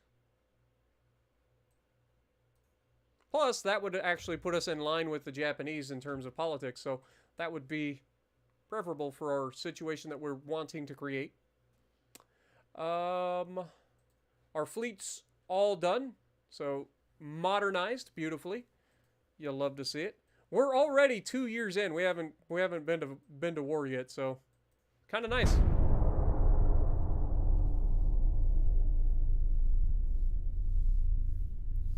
Yeah, Lances, that was definitely up there for your dad jokes. You and some of the other guys definitely do enjoy your dad jokes quite a bit, which is fine. New technology and anti-submarine warfare. Nice. Love to see it. How we doing here? 1 more month for that. Beautiful. 3,000-ton light cruiser is going to be capable of being built soon. Hull construction is coming along. Rangefinders are also coming along. This should be our first stereoscopic rangefinder coming in. The rangefinders are one of the few that are actually guaranteed linear. Like big guns jumps around, small guns jumps around. But rangefinders is like linear progression. Like you get one and then the next and then the next. So I know what I can expect out of this. All right, let's keep it going. What up, Doge? How's it going? You're still stuck on the 1.0809 version? Have you opted into the beta? If you right-click on it in Steam, you should be able to opt into the beta. You don't need a password. I know it'll say that there's like a thing for a password. Just click on the beta, and then it'll let you download the beta. War has erupted between the Japanese and the Chinese empires. Very nice. That should, yeah, so against the Chinese now, we are now even further deteriorated, which is fine. There's our 2-inch gun, so we can go ahead and drop that. Noriko coming in with a 3 CHF, then I need to use my second to at least give today. I appreciate you. You know you don't have to, my dude. We already know you're a legend. Gun cotton would be big. Let's go ahead and speed that up. That'll be done in 2 months.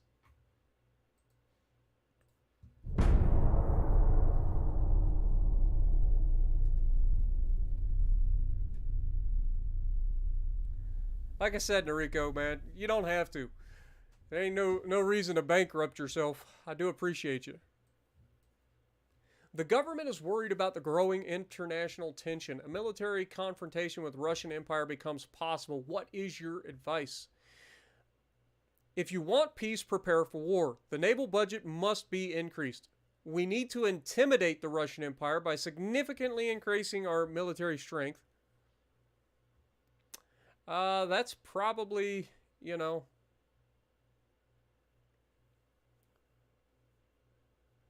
I think we're going to go with this one. Intimidate the Russians. All right, finances. How are we looking?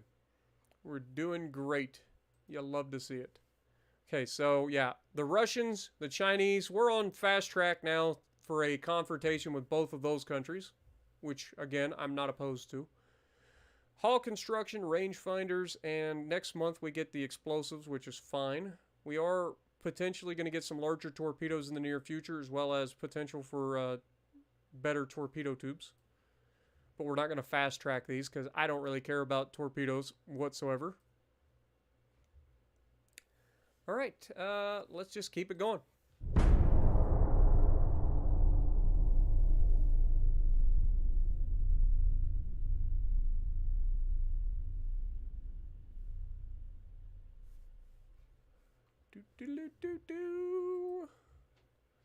The French and the Russians are now at war, so again, that's going to further deteriorate our relationship with the Russians.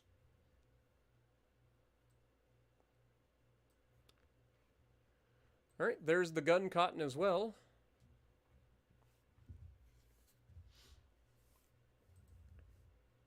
Okay, so we can go ahead and take that off.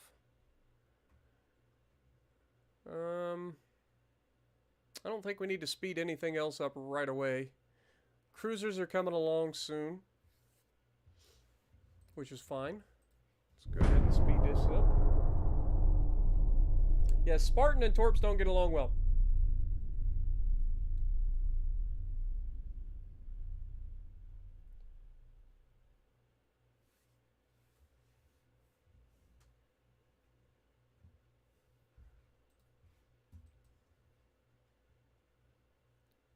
Yeah, the Russians are definitely on the warpath. I mean, they're already at war with pretty much everybody in the world. If we look at politics and look at the size of the navies here. So the British obviously are going to have 105 ships. The Russians currently have 121 ships. And how many do we got? We only have 34 ships. We have 10 battleships, 10 light cruisers, 14 torpedo boats. We do have the ability to build more ships, but I don't think we're going to right now. We don't have a need to currently.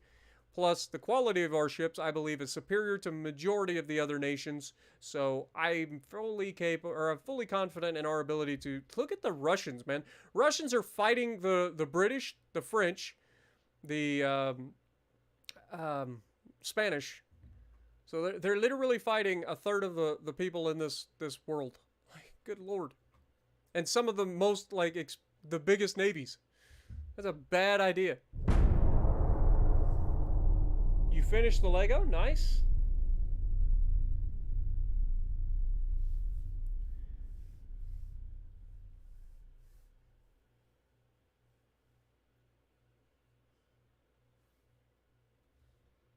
Do, do, do. Do, do, do. Do, do, do. We just discovered 406mm torpedo tubes.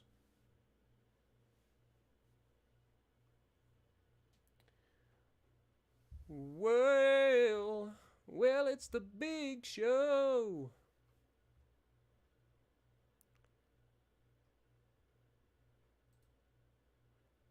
Austro-Hungarian Empire. It's just everybody's overspending except us.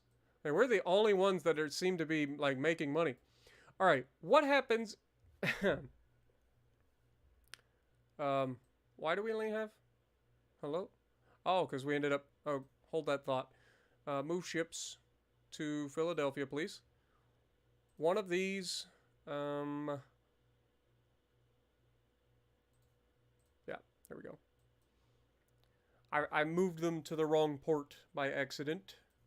Alright, now if we go here and we move ships to... What happens if we sail these ships over here into, I don't know, Russian territory? Pretty obvious that we're trying to be a little bit on the instigating side here, but I still want to do it. So we've got them on their way. We'll see how that works out for us. It's a small fleet, so it shouldn't matter too much. Question mark. And then we can send another fleet from Seattle to come over here and to the Chinese waters. There we go. You can see they're going to sail through here, and they'll put themselves in Chinese waters. We're going to set ourselves into positions to potentially upset some people. Next.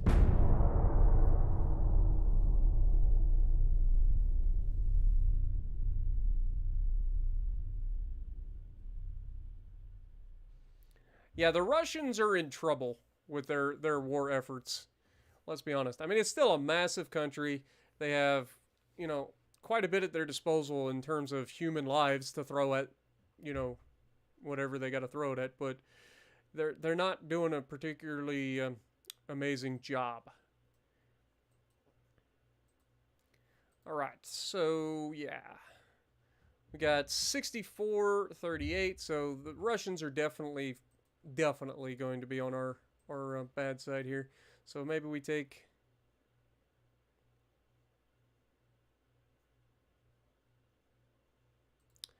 our others as well. What do we got here? We got nobody, nobody, nobody, nobody, nobody. So it looks like their ships are pretty much all in the Black Sea.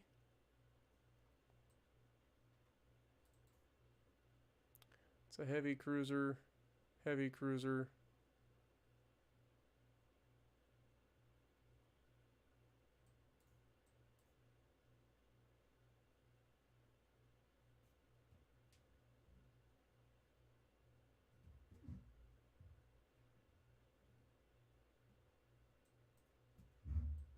Oh, we got a couple here. One battleship, 4 heavy cruisers, 4 light cruisers, 6 torpedo boats. That would be a good fleet to intercept. So yeah, maybe we send our other fleet from Philadelphia,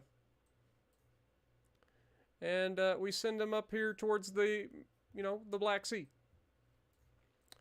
We're being extremely provocative right now, like extremely provocative. This is not what you would call a peacekeeping mission. This is we're going to show up and show a force and see what you guys think about the situation. All right. So our GDP is slowing in terms of growth, which is not ideal. But that could be because the entire world seems to be at war right now. What up, Per Michael? Paul as well. Appreciate you guys. Good to see you. Dustin says he's close to the Kansas. Nice. Bax, I see you. I apologize, Bax. Didn't see you there. Do appreciate you.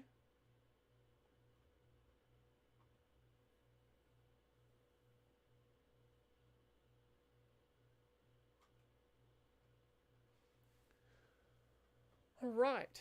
How we looking? I mean, it's going to take time for our ships to get across there anyway. War has erupted between the Russians and the Italians, which is going to further deteriorate our relations with the Russians. So, again, love to see it.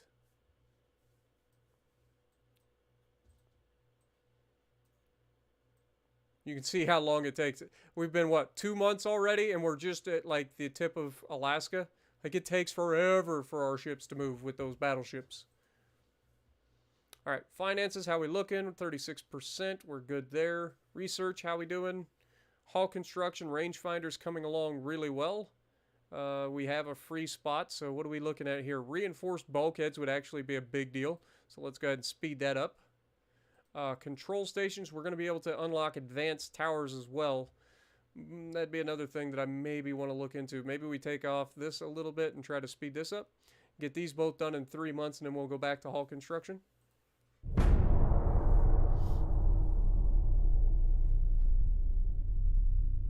I've seen the original Death Race, and I think I may have seen Death Race Reloaded or something like that, whatever the second one was. I know they come out with a third one, I think, and I don't think I ever watched that one. Moon Savager, this is what we call Ultimate Admiral Dreadnoughts. It is a PC game that you can download on Steam currently. It's a grand strategy game where you get to design and build your own ships and fleets, and you take them out and you fight the AI in a global conflict, essentially. You can establish alliances with different countries. Currently, all of the major countries are here in terms of the map. We've got the U.S. We are currently the U.S. We've got Spain. We got England or Great Britain. We have France. We have the Italians, the Austro-Hungarians, the Russians. Then we have the Chinese and the Japanese over here. There's a lot of other ports here as well that are like satellite provinces for the bigger countries. So you could potentially grab these all the way down Africa's coast. Like, there's so many potential right here. There's so much potential for fun in this. I'm really looking forward to it. But we're very close to declaring war on Russia right now. Russia is Russia is very close to declaring war on us. And the Chinese will probably soon follow.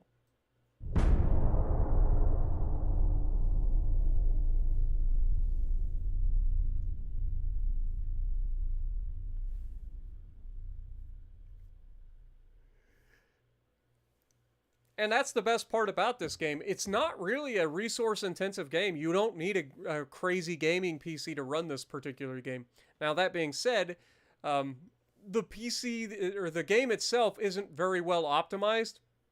So when you get into giant battles, say like 100, 200 ships in a battle, it tends to lag really, really badly. Your frames will drop, and that's not your computer struggling usually. It's usually the game itself. It's just not designed to handle such a large battle. What up, Josh? How's it going? Okay, we're starting to get into the point where people are, discovering stuff and repairing ships and building ships. So now the like in between turns is going to take a little bit.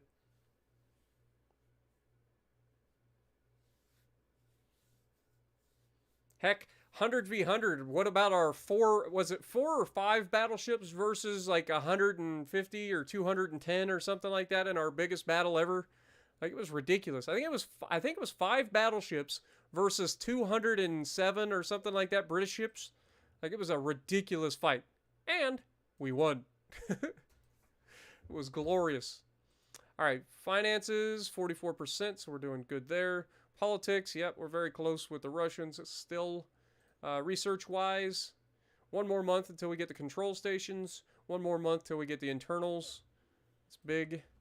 Improved turret gearbox. Again, that increases our turret traverse speed.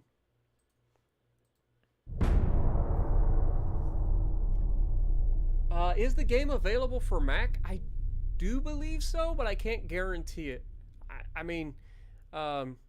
don't know anything about Mac, to be honest. So I have no idea. But maybe if you can download Steam on Mac, I would imagine you could download the game because it's on Steam.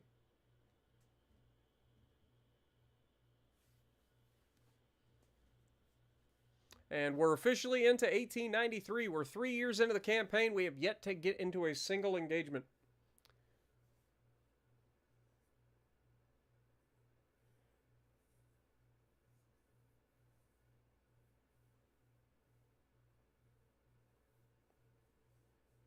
I'd like the Hot Wheels game. I've seen it, but it's not really something that I'm too worried about. Okay, so the Germans are actually starting to dislike our presence in the Northeast Asia area, even though they like Japan. We'll see.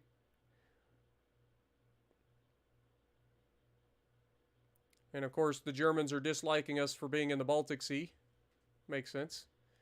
But we're there to pick on the Russians, so there's that.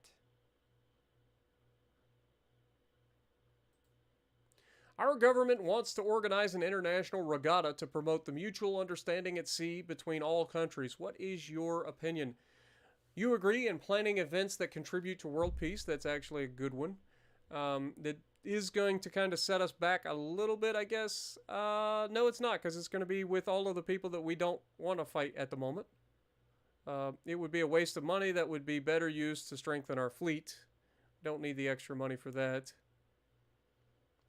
I think we go with the agree.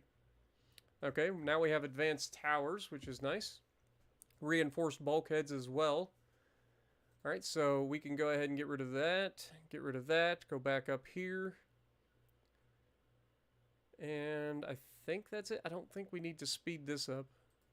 All right, now if we go back into ship design, we should be able to click on these, view the ships, and get ready to do another refit. All right, so I forget exactly what we just got. I think we've got, oh, I've got to click the button for refit. We should have gun cotton now, which is going to give us better HE damage, so we're going to go ahead and take that. I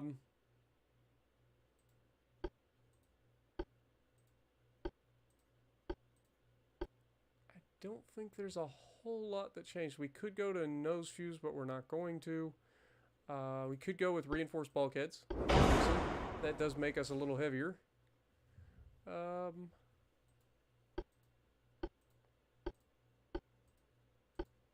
think that's it. Yeah, I legitimately think that's it. We could increase the size of the ship a little bit here. Remember, I don't think we can't increase the length of the ship after it's already been built, but we can increase our draft. So I think we're going to go ahead and do that.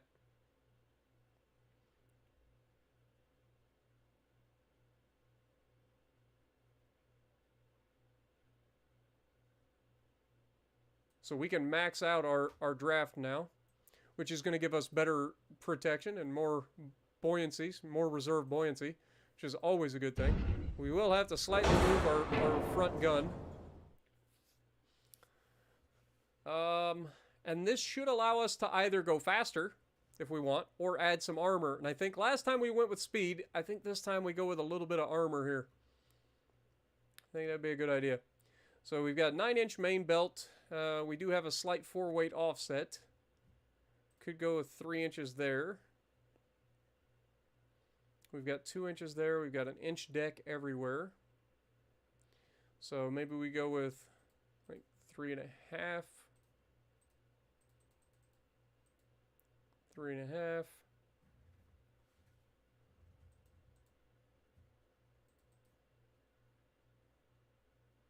Okay, I think that's about as good as we're going to get there.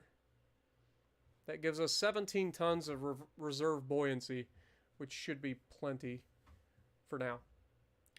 All right, save the design. That'll be a nice little refit. Okay.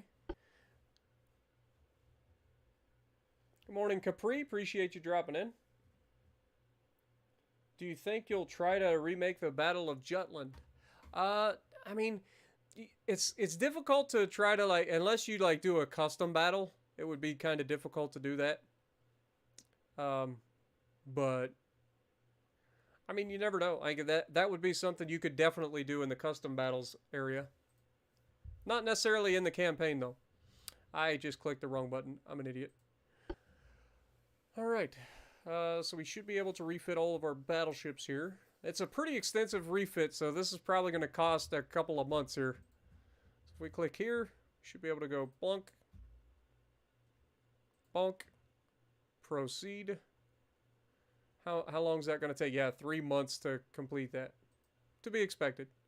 All right, if we look at our Meteor class. Okay. We should be able to increase the draft on, let's go ahead and click refit. Should be able to increase the draft here as well. That did make us heavier. Just double check here. We've got gun cotton. We want to use 16-inch torpedoes as well. We are going to have to reduce the ship size a little bit,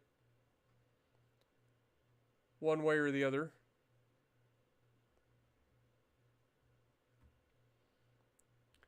All right, so if we drop this down,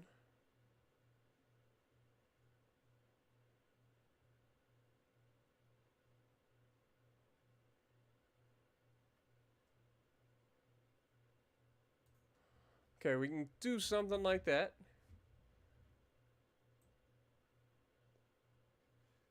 I think that's actually a pretty solid refit for this thing.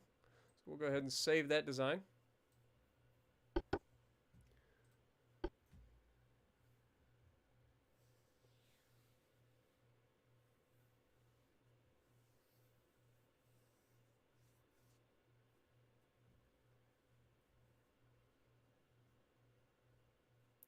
All right, so torpedo class. Let's refit. Click that one. Click that one. Proceed. Yeah, the ones that are at sea won't be refitted, unfortunately. So we will have to remember when they come back to refit them the old-fashioned way. All right, and then if we go to our light cruisers, the Nebula class, we should be able to view them and set up a refit for them as well. Okay, refit. Let's go ahead and go with more draft. Oh, I lied. I thought we'd already increased our limit there. I lied. Okay. Can go gun cotton here. That saves us a little bit of weight. We do have base fuse. We could go with nose fuse HE, but I don't think I'm going to. Nose fuse HE does give us a better fire chance. Plus 35%. So yeah, I think we actually go with nose fuse actually for our fire starter. We could put mine technology on here. Wouldn't be the worst thing in the world.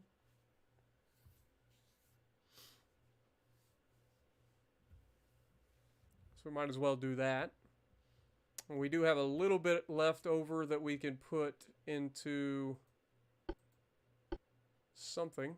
Could go reinforced bulkheads as well. That puts us overweight, unfortunately. Let's go standard bulkheads and then maybe add a little bit of armor.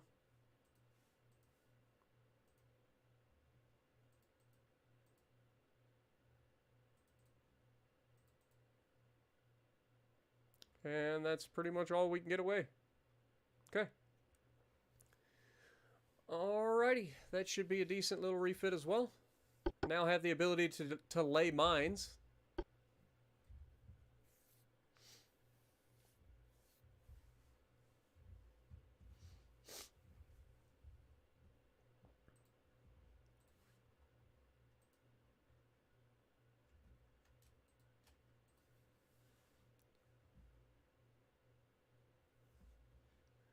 All right, politics, how we looking?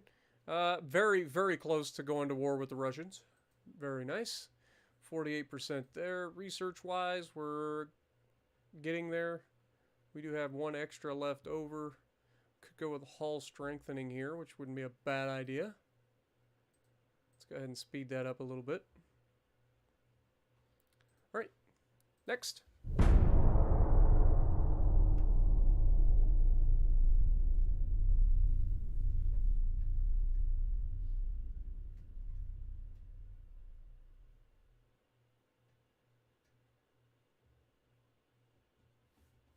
What up, Nate? How's it going? Appreciate you dropping in. Glad you enjoyed the German playthrough. Hopefully we won't have our campaign ripped out from under us again. Hopefully. So we'll see. And then we'll be able to finish this campaign as well. It will take time, obviously. But, you know, it is part of it. I enjoy these. Like, I really do. I enjoy being able to sit here and interact with you guys, add you guys into the campaign. Like, you guys literally make this so much better. Let's go ahead and click save, by the way. That way we don't forget. It should auto-save, but I just want to make sure that we're saving along the way, just in case. You never know. Okay, so, frig. Oh, yeah. If not next turn, definitely in 2 months. If not next month, definitely 2 months. Finances-wise, we are looking solid. No issues there. So, yeah, we're looking real good. We are primed and ready for action.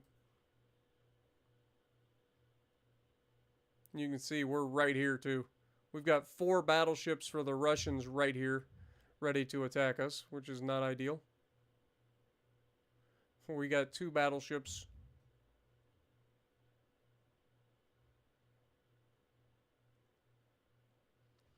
So for tonnage, the Russians have us beat by a lot. Go figure. And for power projection, they also got us beat by not as much as you might think. Considering their amount of tonnage that they have, they really don't have us beat by that much in terms of power projection. So, interesting. Interesting. Okay, and we've got battleships up here as well. If we look at the Baltic Sea, we're the only ones here, so we can actually go ahead and move these guys. I don't think we need them there. I think we need them more down here. So let's go ahead and start moving these guys to the Mediterranean and prepare in preparation for war. Who else do we got? We do have these battleships up here as well. And then we had the ones on the west coast. So I know they're all being reworked currently. But we're getting there.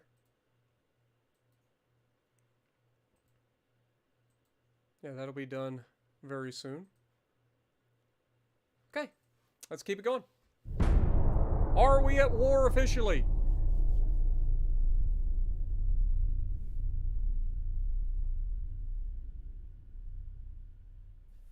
We're about to find out. My son is leaving for Navy boot camp tomorrow, going to be a submariner. Oh, very nice. Well, tell him I said thank you for his service, and I wish him nothing but the best and to be safe out there, man.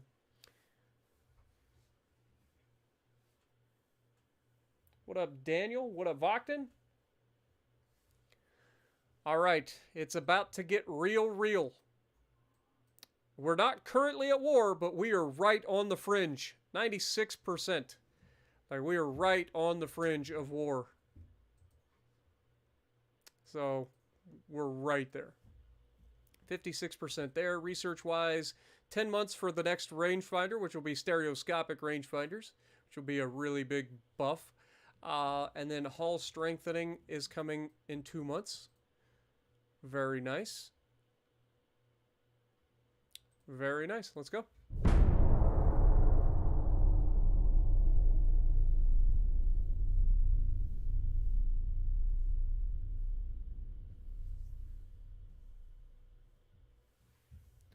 This should be the war declaration officially.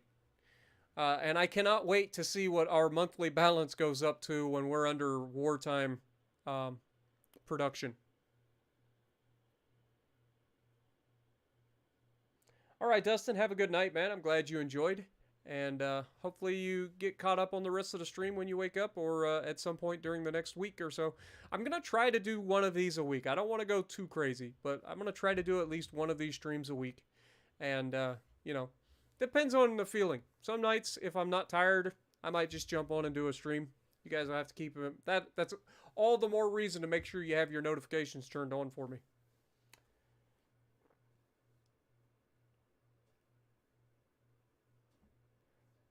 Darkman coming in with a $10 Australian war budget for cookies and chocolate milk keeps the morale up. Absolutely.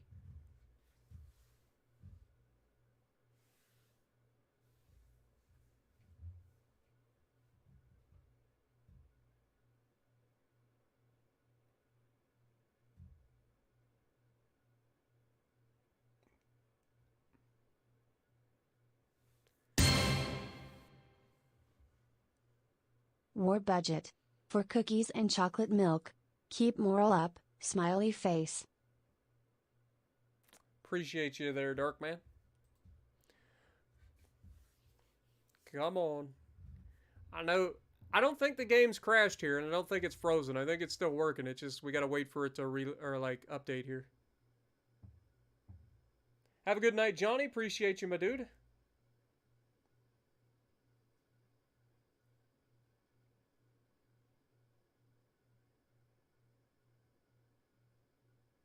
Oh, it ticked.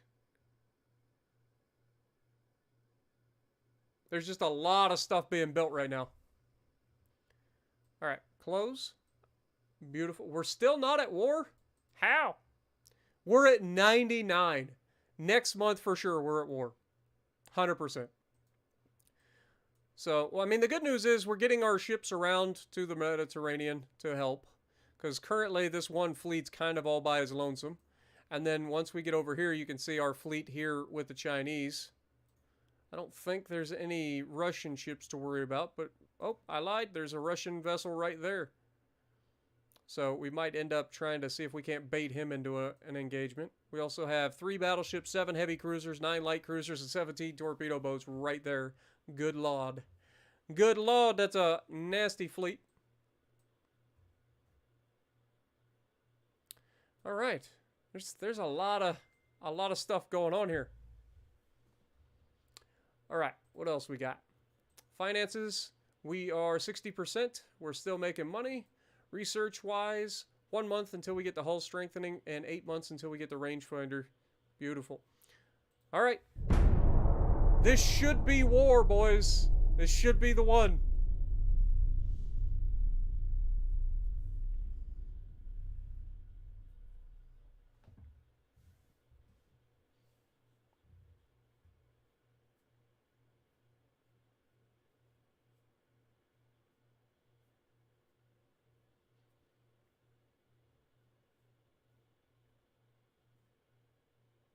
The game is just moving at the same speed as my battleships. Ouch!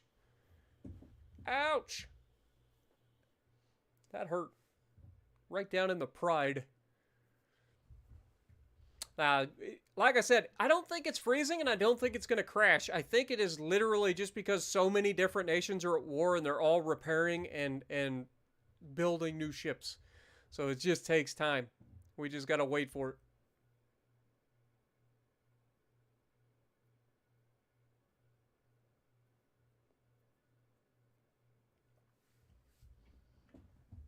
Speaking of time and wait for it, might as well grab a drink of water.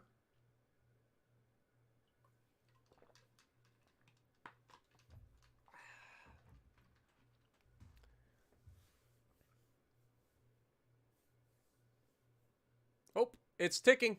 It's ticking. Look at all the stuff that's happening in the left side of the screen. That's why it's taking so long. All right, close. The Russian Empire has sent us a telegraph which clearly threatens us for war, accusing us for the latest warm incidents in our common borders. How should we respond? Our patience is over. We must reply that we will solve our problems in the warfield. So we are officially at war with the Russians. Let's go. All right, we also got that, so let's go ahead and get rid of that. We don't need to speed that up anymore. These are still being sped up. We're going to keep them going. We don't need to go any further with anything else at the moment. What are we looking at here? Common pointed cap shells again. I don't need to speed up shells whatsoever. Rangefinders is definitely still coming. That'll be 6 months. Hull construction should speed up a little bit as well. And then once we get this next level of hull construction, I think we're going to try to push for the next level of submarines as well. Finance-wise, we're good. Politics, we are, yeah. We're at war with the Russians, and we are very close to war with the Chinese. All right. So, it's time to duel. Maybe we can get you guys to move up in here. See if we can't get these guys to attack us next turn. Where's our other fleet? You're getting close, I would imagine. Nope, you're all the way up here, so still a ways out. Friggin' fleets. Everybody refitted? Nope, we still got 1 month of refit on the light cruisers, so we're going to hold off until they're done. Paul coming in with a $20 bomb from out of nowhere. Thank you so much, Paul. Appreciate you. Good lordy. Hit me with that $20 bomb. Good lord. All right. So we are, I mean, we're at war. There's nothing else I can say. I wish that I could choose to engage. Like, this is the one thing about the campaign that I wish that I had the ability to do, is to actively grab this fleet and attack this fleet. I shouldn't have to wait for their fleet to attack me. So I wish that I could just go here, and I could click here, and that would cause an attack, but it doesn't. So we'll see what happens next turn. I'm expecting us to be attacked here. They do have 3 heavy cruisers, a light cruiser, a torpedo boat, and a battleship. So we are kind of outgunned here. We'll see what happens.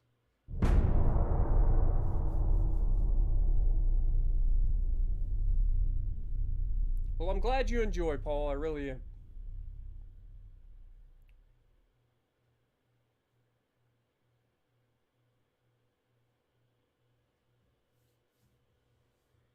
Lots of things loading again. There's lots of clashes over here. The Russians are fighting the Spanish. I mean, the Russians are literally fighting everybody in the world, pretty much. And we're also making over $50 million per turn. We're almost at $500 million already. Good Lord. Dude, the amount of money that we're going to have to spend on fleets is insane. Like, actually insane. Watch out, chubby Russian ships inbound. I ain't scared. I ain't scared. I am very confident in our ability to hit the target. And with 12-inch guns hitting the target, it's gonna hurt, especially early on. Yeah, that's like the only country they're not currently fighting is the Chinese.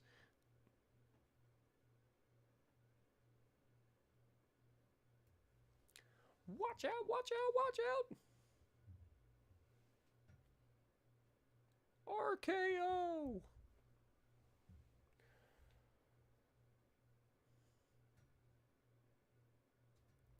Wait for it. Come on, game, you're teasing me.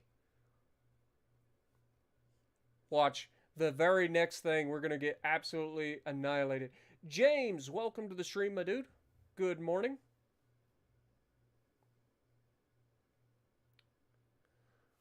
Oh, we got a battle.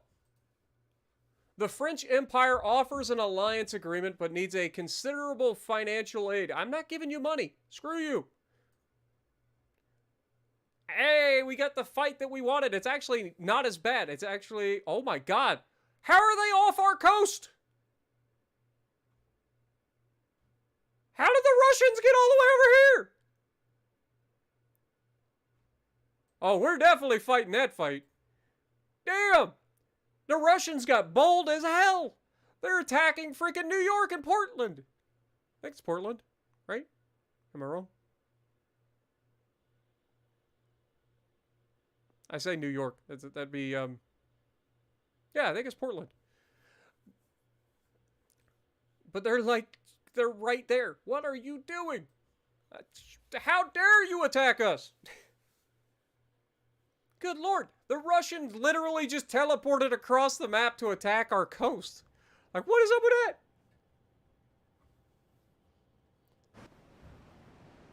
A battleship, a light cruiser, and a torpedo boat versus our brand new torpedo boat and battleships that have been refitted. We're gonna have our torpedo boat turn around and run because we don't need to Monte Carlo to get into any trouble. So we're just gonna have you go ahead and retreat, please. And Olmino, you get to see the first action of the war. Let's go, baby. Before we get into a fight, let's take a look at this little tugboat.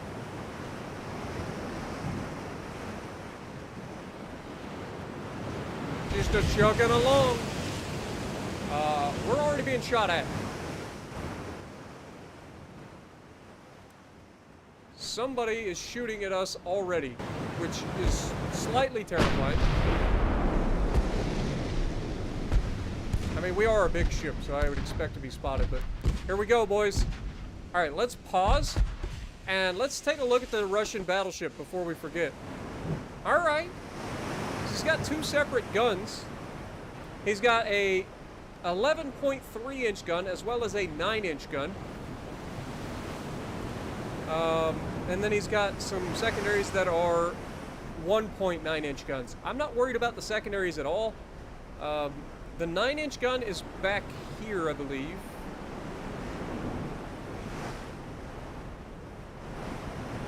Yeah, that definitely looks like the 9-inch gun. This will be an 11.3-inch gun. So we should have plenty of armor to protect ourselves against this thing's guns. So that's the good news. The bad news is if he gets plunging fire on us, it's still going to hurt. And he's going to have a better rate of fire than us. And there's the plunging fire that I was worried about.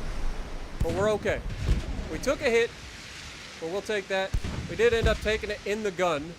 So hopefully that doesn't destroy our gun. I don't think it will. Just damaged it. Yep, we're still firing.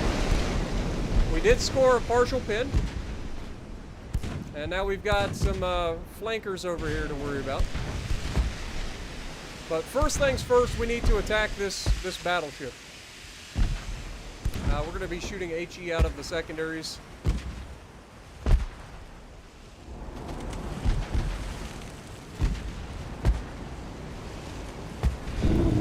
Okay. We're going to open the angle up here a little bit. Now that we're in range. This is old school combat, boys. This is the stuff that dreams are made of. Let's go ahead and slow her down a little bit, get that aiming bonus up and running. I honestly don't think that we can get the rear gun in. He's actually speeding away from us now, which is not ideal. Let's fire the secondaries at that guy, please. Hello? That should be... There we go. Get the secondaries firing at that torpedo boat.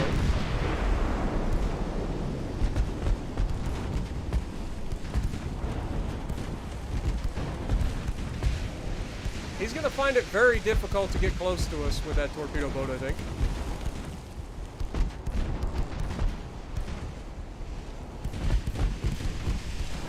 Okay, there was a hit. Very nice. Also caused some flooding.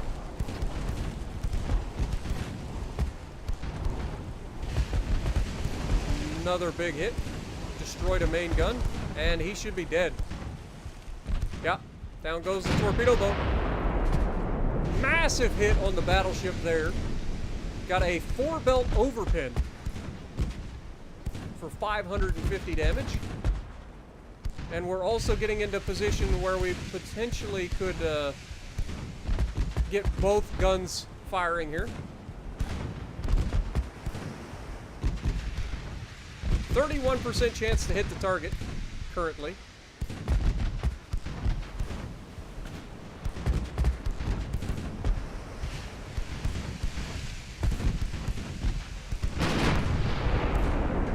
That is ricochets. All right, what are we looking at in terms of penetration? 33%. All right, well, let's go ahead and speed up.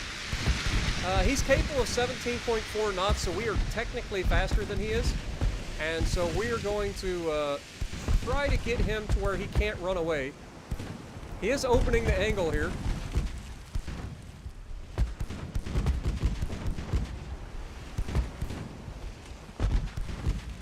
We have a 52% chance to pin here at this angle.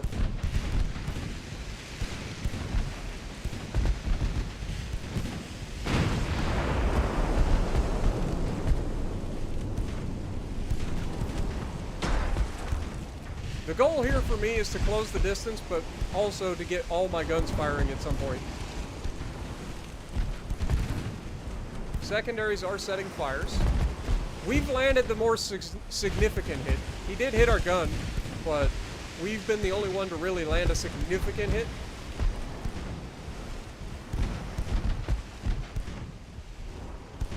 And I would expect our next shot to be devastating here. It was actually blocked somehow.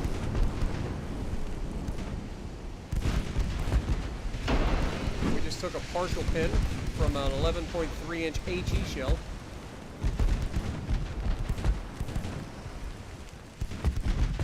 All right, let's drop our speed down a little bit here.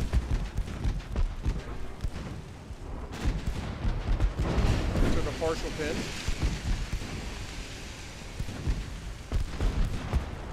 Getting very close to being able to use all of our guns. He's turning away though. Massive hit. We caused a flood there as well. That's going to slow him down even further.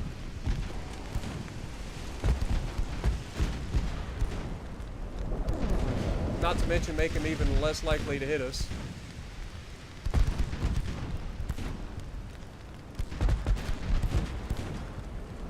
Alright, let's just go ahead and keep our speed all the way up then.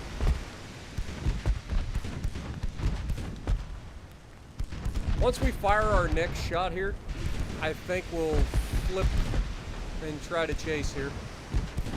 There we go. Alright, let's go ahead and try to chase.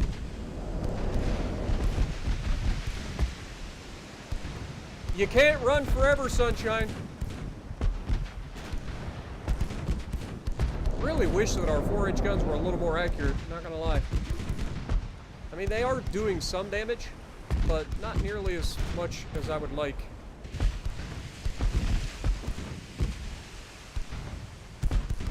Okay, this guy is currently going that way. Let's just go ahead and turn in.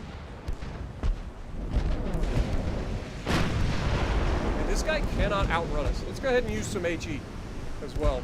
While he's at an angle that we can't really pin him, we'll use some HE.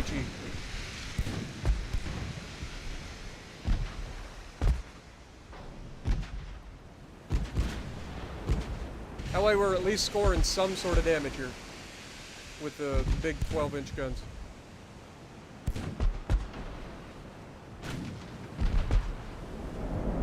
Come here, you son of a... You wanted this war. You're gonna get it. There we go. That's some damage. And that set multiple fires as well. We've also knocked out one of his engines.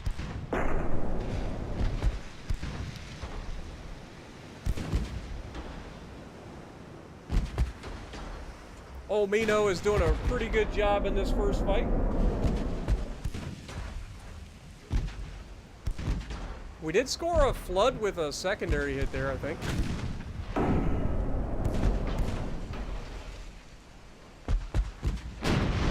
Oh, a huge hit. That was over 1,400 damage there. All right, next shot's gonna be AP for sure. And we're gonna turn in.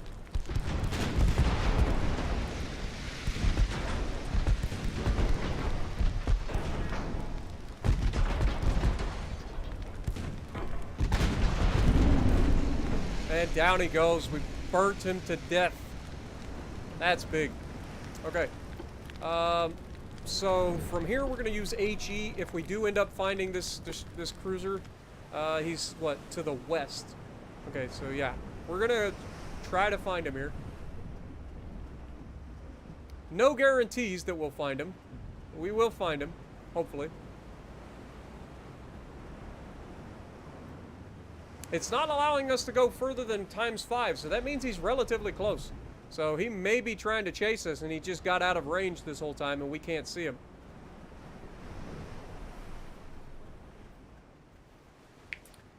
He wouldn't be able to catch our torpedo boat. There's no chance.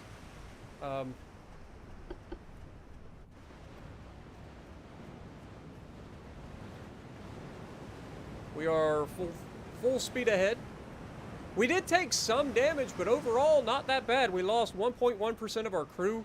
We're at 98% structure.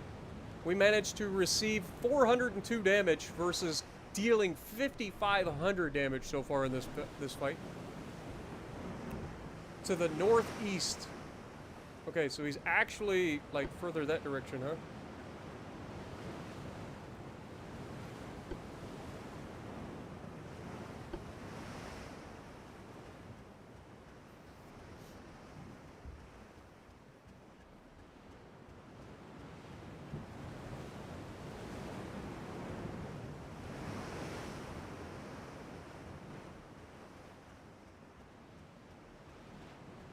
They have officially spotted us, so they are very close.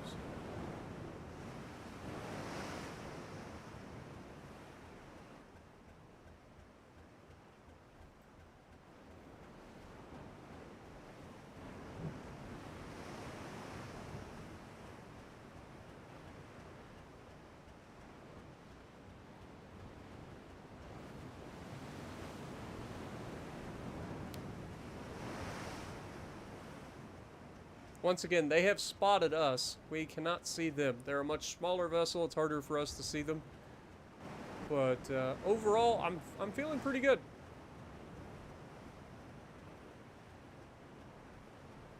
Remember, this is a green crew as well.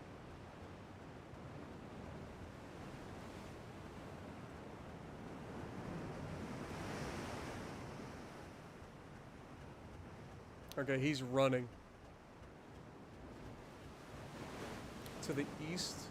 Yeah, he's basically going this way.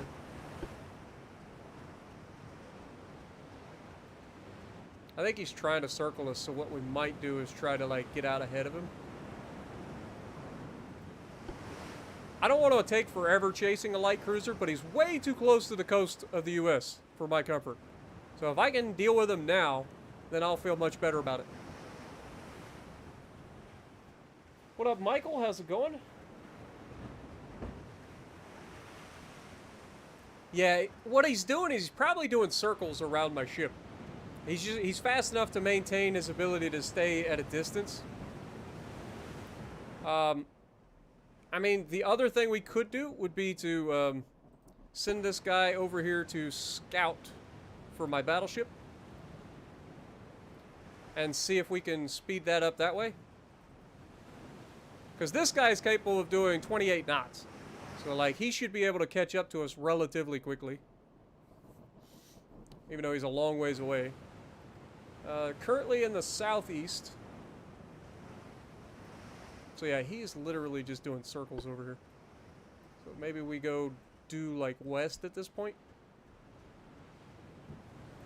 Or south? Yeah. We do something like that, and maybe we can catch him. Because you can see, we keep getting close. Like, he's spotting us. He's not that far away. I would like to sink him, rather than leave him running around my coast. You can see he is to the south now. And so he is definitely going left to right. And he's just trying to get he's trying to find a weak spot that he can attack.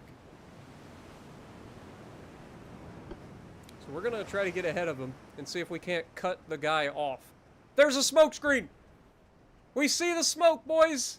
Alright. Alright, at least we now know where he's at. Alright, let's go ahead and, again, we're going to try to get ahead of him. He's definitely going left to right. We've got a smoke screen right there.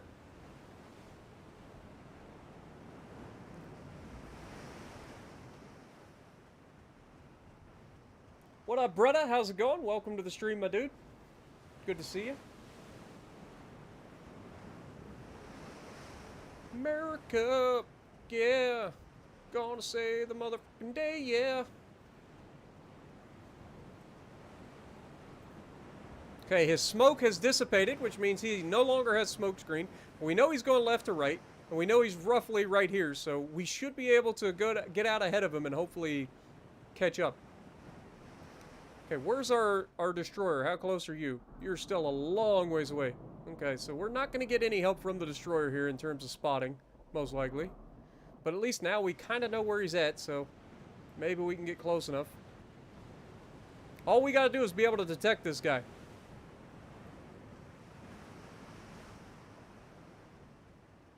America, yeah.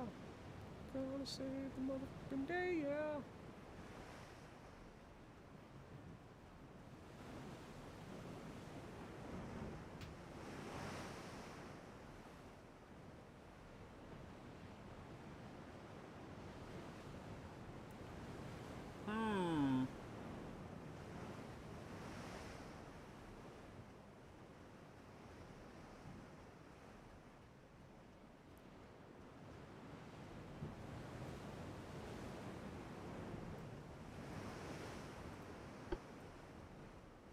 We know he's going left or... Ah! There he is! We've spotted him! Come here, you little turd burglar! It's the Ochakov!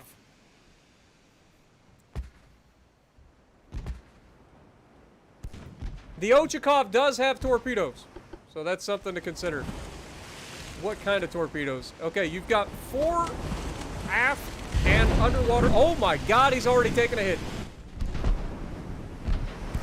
That was a significant hit, too. That was a 12-inch hit of AG. I kind of want to shoot an AP round at him and see what happens.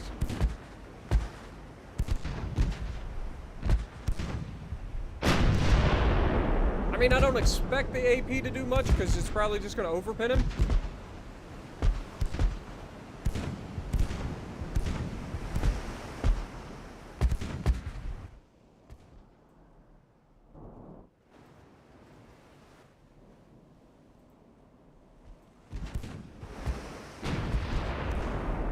Why are you running?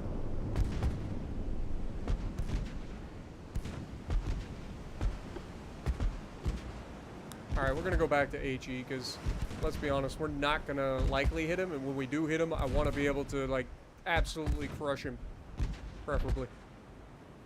What up, Kick-Ass? How's it going?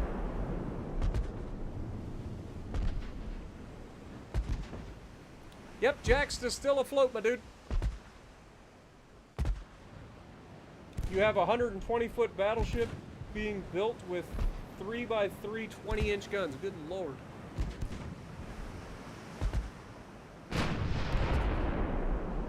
This guy is just gonna run, isn't he? And we're so far. I mean, we're not that far. We can get over that direction. Get out ahead of this guy. Okay, this guy is going left to right again. Massive hit. That's huge. Come on, baby. Keep it going.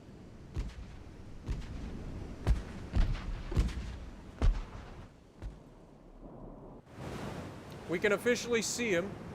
So we're gonna try. We're using the torpedo boat to force this guy to act.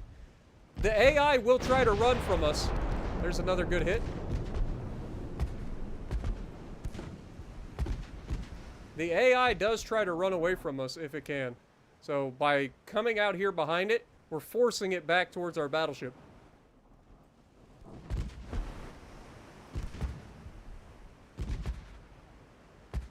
Because it knows it can't disengage from this fight because our torpedo boat's there. Even if it can't see our torpedo boat, the game knows that the torpedo boat's there.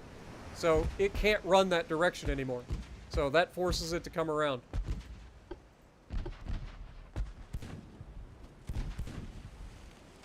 There's a secondary hit. Nice.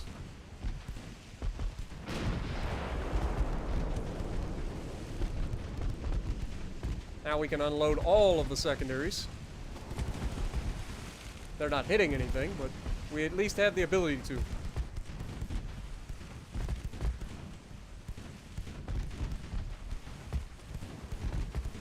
That looks closer. That was a miss.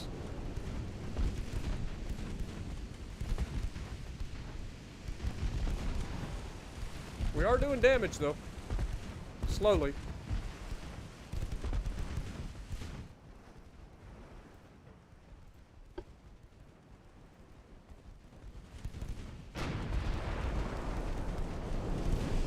Alright, let's try... What is his max speed? His max speed is 20.4 knots, so we're not actually that much slower than he is.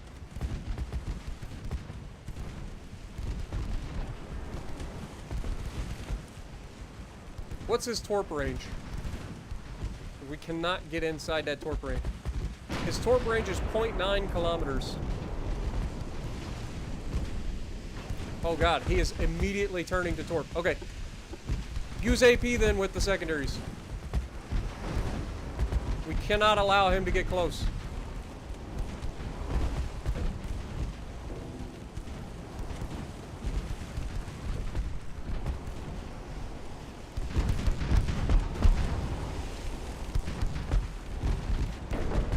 There we go. Scoring some flooding hits now. That'll stop his little plans. These little 4-inch guns ain't gonna fuck around. And you got the big 12-inch guns landing HE on him. That's done. He's done. Ochi's done. We got him, boys. There we go. Using our torp boat as a bit of a bloodhound there, or maybe a beagle, to lure the cruiser into a fight that he couldn't possibly win. We'll take that. We did lose 10 crew members, but we'll probably get a couple of those back. But overall, our first full battle in the Olmino with our battleship, couldn't be happier. Get 127 points versus 1 for the enemy. We sunk 3 vessels. You'll love to see it.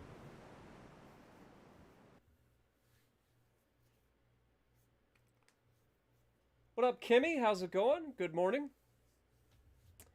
All right, let's do the good old-fashioned reading the... I gotta read Lance's lore here, guys. Give me just a second. Using the fabled Northern Corridor, a Russian flotilla attempted to make an attack run on New York Harbor. USS Olmino was on patrol in the area with a torpedo boat and, upon sighting the enemy, immediately sent torpedo boat back for assistance. While the enemy light cruiser left attacking to the torpedo boat and battleship, both were overwhelmed by Olmino's firepower, and soon the light cruiser found itself in a cat-and-mouse game. Its attempts to evade rendered futile, the enemy cruiser Ochakov made a flat-out attempt to outrun the Olmino. Meanwhile, having delivered its message to a nearby vessel, the torpedo boat Monte Carlo rejoined the battle to drive the Ochakov towards the Olmino. In the end, the Ochakov succumbed to the overwhelming firepower of the Olmino.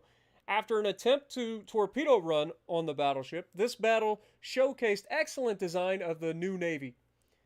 The big stick of the United States strikes the first heavy blow of the war. Love it. God, I love your lore, man. This is why we love Lanza so much. He adds so much to the campaign just by, like, being in chat. Like, for real. Because I don't come up with this stuff. He does. It's great. Thank you so much, my dude. Hopefully you guys enjoyed the first fight. Hopefully that's the first of many. We do need to figure out exactly how they managed to get through here without being detected at all. But overall, a good, solid start. We do have a Russian battleship up here, so we are going to go after them.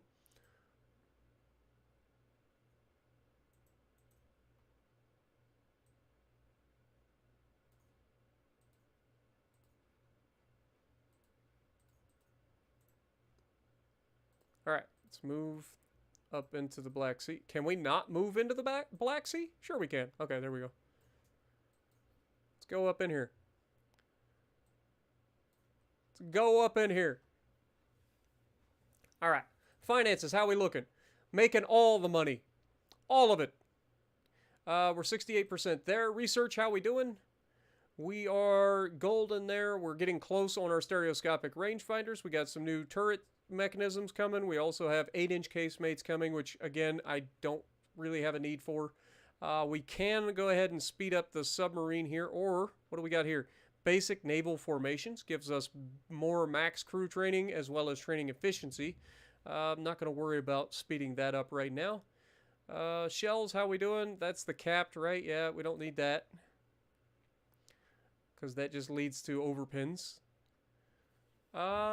Yeah, I think we're going to go ahead and go for that the second submarine trial.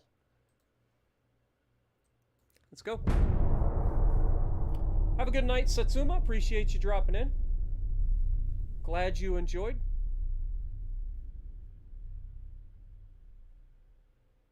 Don't worry, I will keep Satsuma safe. If there's one thing that we can agree on in this campaign is that I am always trying to keep my ships safe. I can't say that with a straight face. I apologize. If you come back and your ship has exploded, it wasn't me.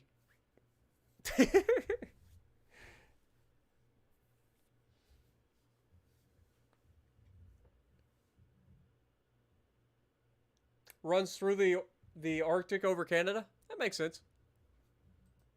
Boy, that'd be a rough way to take ships, though, man. The Chinese Empire so far observes the war, but seems to slowly mobilize its force against us. Yeah, go ahead. Go ahead, China. We already have a ship in place. Go ahead. Make our day. We have 2 battleships as well as 2 light cruisers and 2 torpedo boats ready for anything you want to throw at us. As a matter of fact, I'm so confident I'll just move them a little closer to your waters just to, reiterate the fact that I'm not afraid to throw down when needed.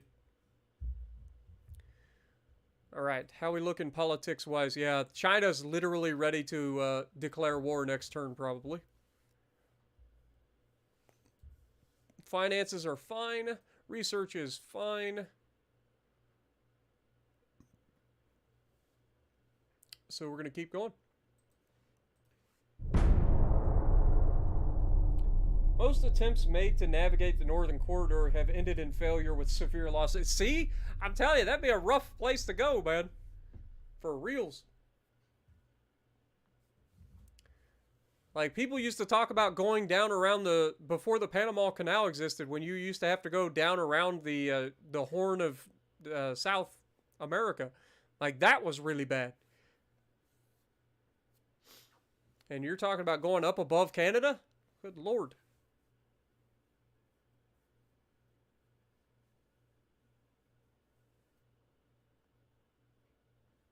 James says he would risk it.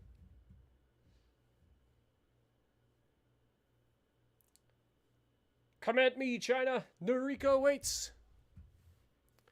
Well, somebody's building new ships. What up? How's it going, Heathen? Welcome to the stream, my dude.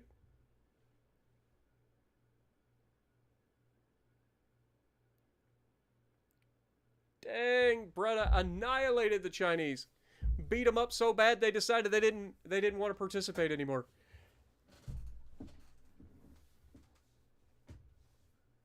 What up, Mr. Deeds? Welcome. Oh, here we go. The Chinese Empire has sent us an ultimatum demanding to withdraw our fleet that is operating near their borders, claiming that it threatens their trade lines with neighboring countries. The government requires your advice on how to reply. This is an absolute disgrace. We should never accept this. If they want war, then so be it. We are officially at war with the Chinese Empire. All right. It's getting real. All right, so we have 3... Oh, my God. They got 3 battleships, 10 heavy cruisers, 6 light cruisers, and torp boats there. That could be a problem. Let's try to not pick a fight with them right away. Who do we got here? 1 light cruiser. That's the Japanese. We don't need to worry about them.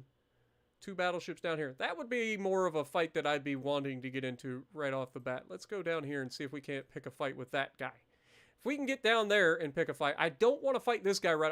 I'll take the fight if I have to, but I would rather not. Right off the bat. Now, if we can get rid of this guy and then come back up, maybe take a fight with these guys. I don't know. It just depends on what they want to do, I guess. Like, I'm down to fight.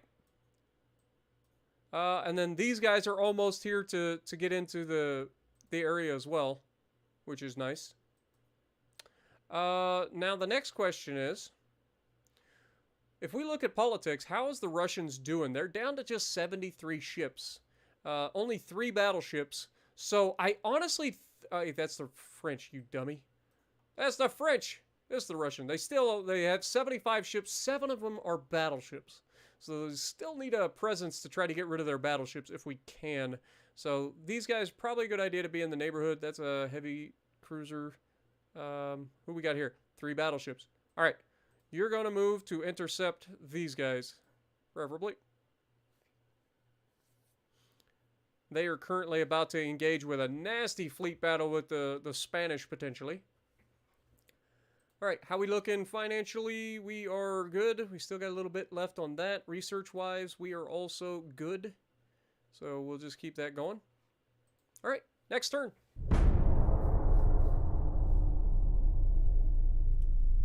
Send in USS Jax, I'll take them. Currently, we're at war with the Russians and the Chinese, and that's it.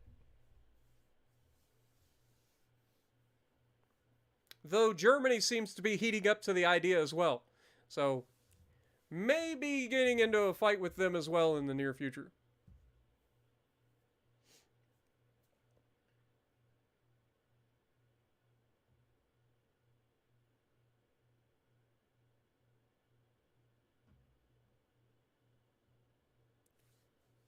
Doop doop doop doop doop doop doop doop doop doop doop doop doo. Doop doop doop doop doop doop doop doop doop doop doop doop doo. Mr. Sandman, send me a dream. Make her the cutest that I've ever seen.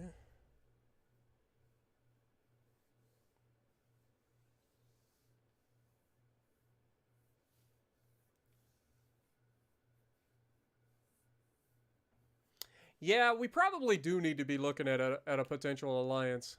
I probably should have took the alliance with the French at the time. Oh, here we go. We got a meeting.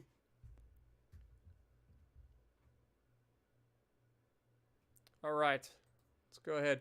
Relations with the Spanish Empire have reached a point where an alliance seems possible. Diplomats from Spanish Empire are asking to sign a special trade agreement, which will be not profitable for our own nation, but will strengthen further relations. We were just talking about potentially an alliance here. I don't like giving a nation money, and I would rather it be the French if I am going to do so. I should have done that with the French, but I do need an alliance.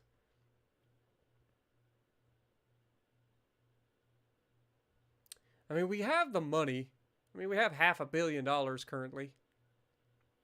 What do you guys think?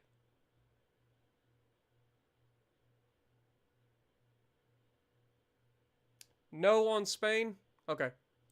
No Spain.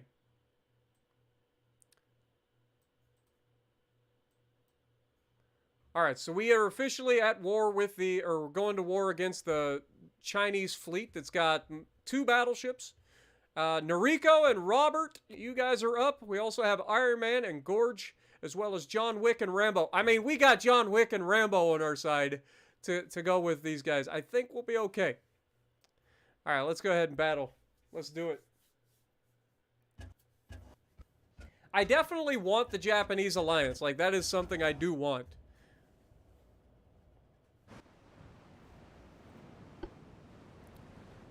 All right, well, I mean, they've got an unconventional design for a battleship. I kind of dig it. Not going to lie. Their heavy cruisers look very tiny. Their light cruisers look kind of tiny. And their torpedo boats look a little bigger than ours. So, we'll see. Alright, so first of all, torpedo boats, I need you guys to just go home. Just retreat.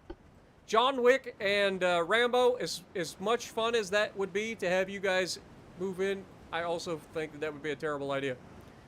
And then for you guys, we need you guys to stay in a defense formation, preferably. Okay. And then we'll turn that off. We'll turn that off. Let's go ahead and speed up time. Spotted to the northwest, so we're heading in the right direction. Noriko is going to lead us into battle.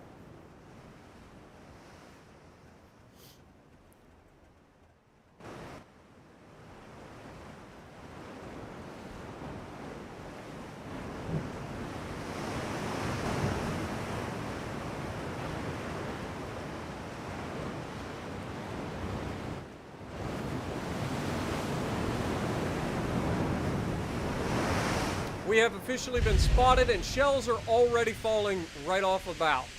That is not ideal.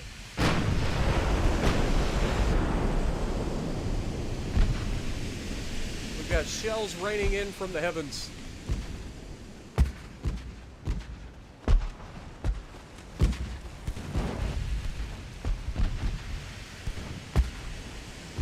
Alright, let's go ahead and make our turn to the right.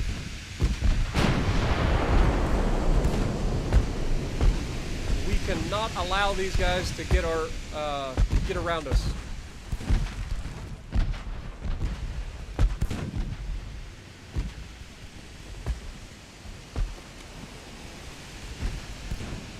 We've got Iron Man moving in to intercept the torpedo boat. He has not launched his torpedoes just yet.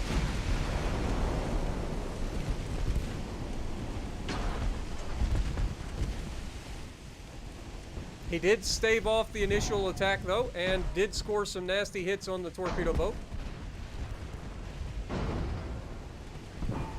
Robert has taken a couple of minor hits. We have another torpedo boat heading in our direction that is being engaged by Gorge.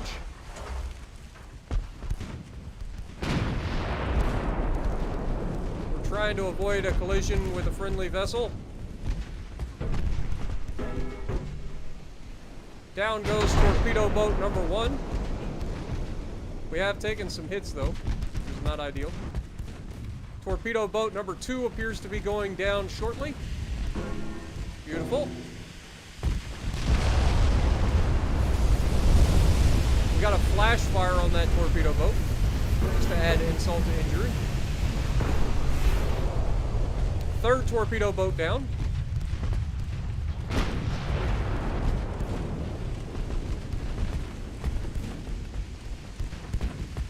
We have scored some significant damage to the battleship already. Multiple flooding hits as well.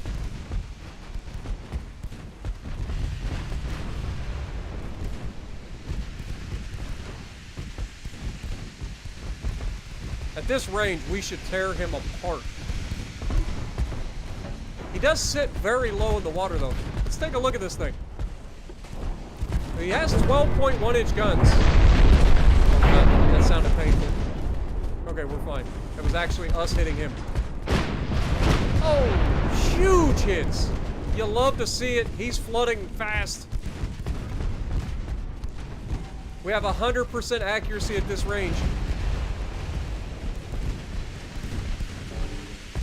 He is flooding real fast.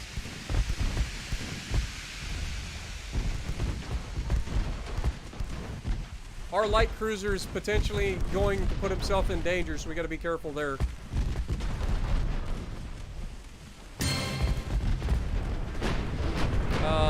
Hey there, Spartan. Is it not a bit late for you Americans? Light cruiser, I need you guys to switch from screen to follow our battleships, please.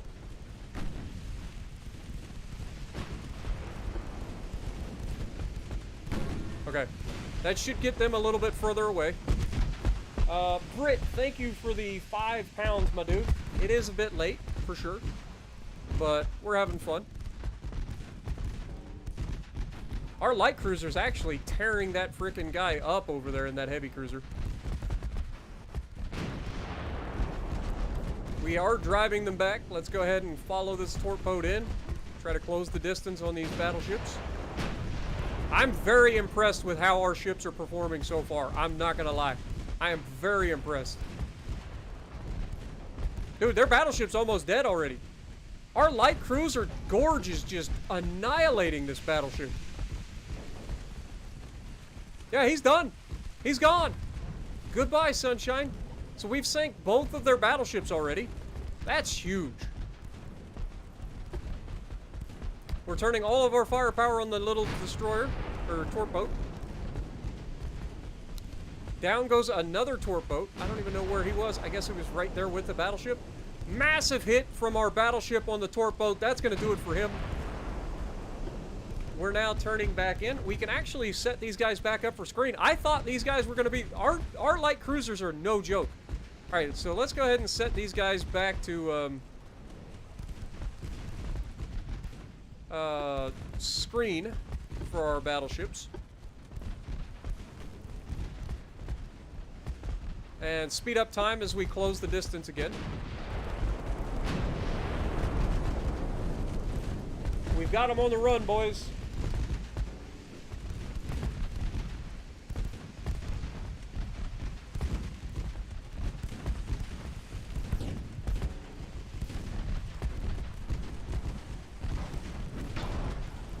I mean, I'm very, very, like, happy with this fight. Oh my god, torpedo boat down.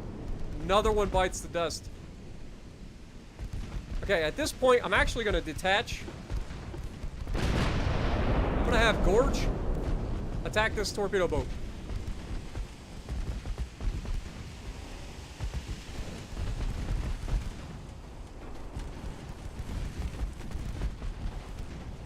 We got to watch. He could easily torp us here from this range.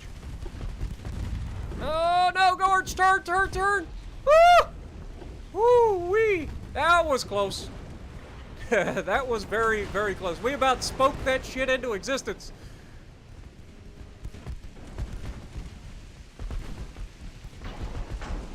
Our Our battleships are moving in. We also have Iron Man here, pushing into a position where he's absolutely doing what he's got to do. We're gonna keep him. Let's keep him screening our battleship. Where's Gorge? Gorge is swinging around to get into position to help with the cruiser.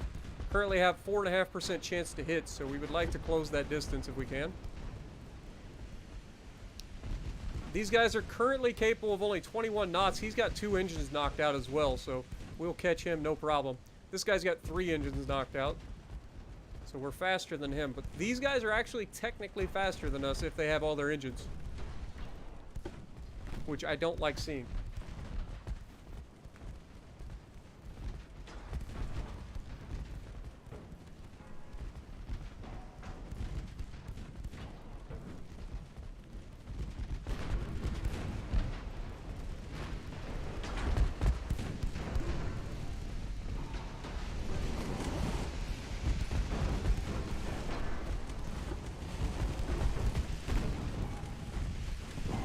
Iron Man has a potential to absolutely ruin these guys right now. If we switch over to AP, I think we can ruin this guy.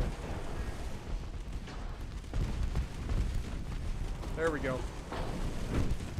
There we go. There's the floods we want to see. Goodbye, Guizhou. Alright, now, Gorge, you should easily be able to ruin. Just gotta watch out for torpedoes. I'm sure he's got, like, bow torpedo tubes. Slow down, slow down, slow down! Slow down! Oh, it hurts. It hurts bad. Gorge took a torpedo, boys. Good news is, the other, light cruiser's fine. We're gonna go over here and try to hunt him down. Switch over to auto, please.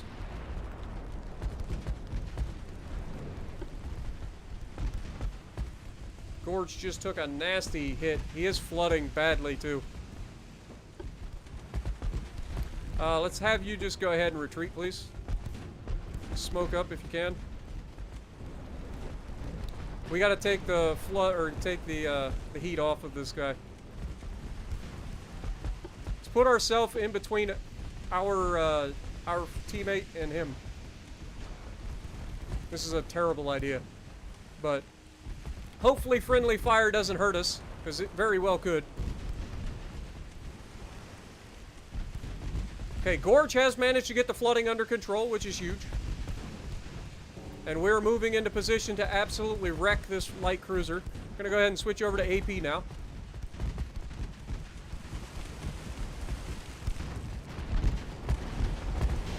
Massive torpedo detonation. You'll love to see it.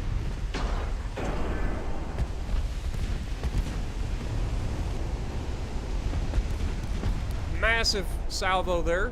Over 1,000 damage, multiple floods being set. He's done. And that'll do it, boys. Overall, with the exception of Gorge taking a torpedo, that was almost a perfect execution. We did lose 23 sailors in this fight, but we sank 13 vessels, including 2 battleships. That's massive. 588 victory points versus 1 for the Chinese. Huge battle.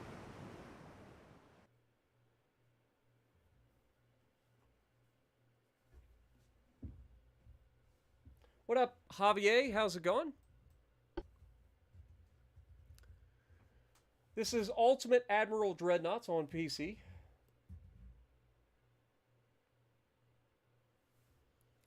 So we sustained light damage. Even Gorge was able to only sustain light damage in that fight, taking a torpedo. So I'm pretty happy with that initial fight. Like that went about as well as it could have gone.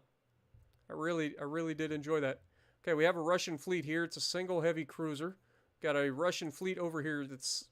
We're gonna try to see if we can't intercept these guys.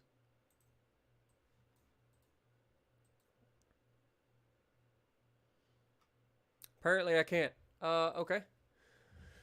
80%.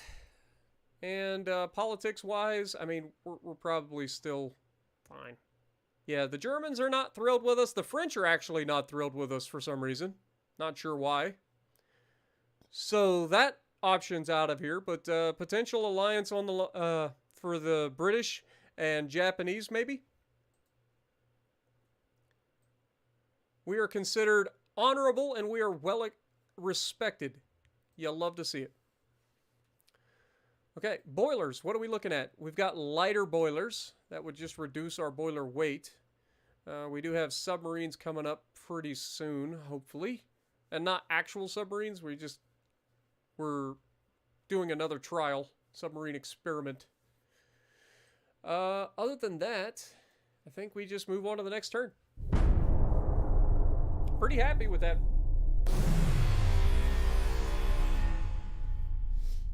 Mark Clark coming in, re-upping his membership for 6 months. Thank you so much, my dude. Hopefully you're enjoying.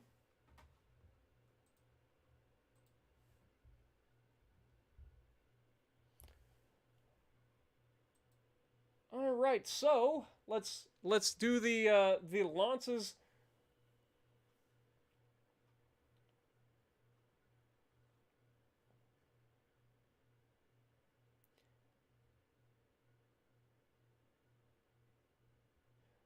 All right, shortly after the victory over the Russian force, China declared war on the United States. A fleet led by battleships Noriko and Robert was met with a large force of Chinese vessels. Led by 2 battleships that, based on a parent hull design, were bought and built in Germany. Early in the battle, 3 torpedo boats made a run on the Noriko and were cut down quickly. This was followed by Chinese flagship Zubin.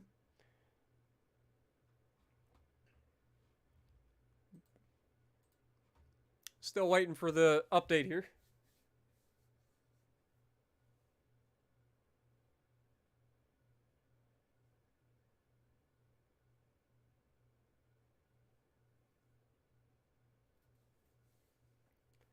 The star of the battle, though, without a doubt, was the light cruiser Gorge, which, taking initiative, engaged multiple cruisers, torpedo boats, and the 2nd battleship Zheng Gufan.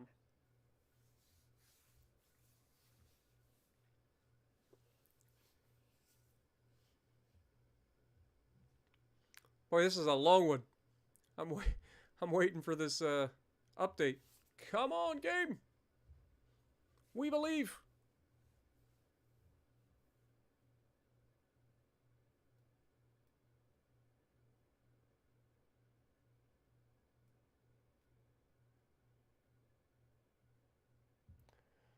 Gorge engaged and sunk multiple enemy ships before unfortunately being forced to fall back after taking a torpedo from another cruiser.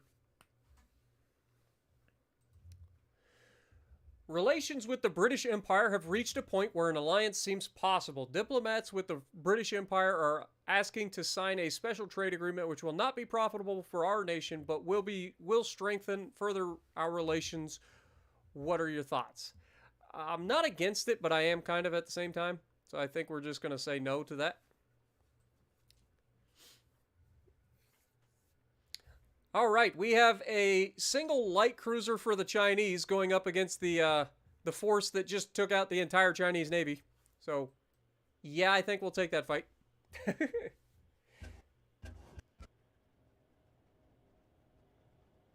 For a moment, Gorge flooded heavily, but thanks to the daring and skill of her crew, the flooding was stopped and the ship was saved.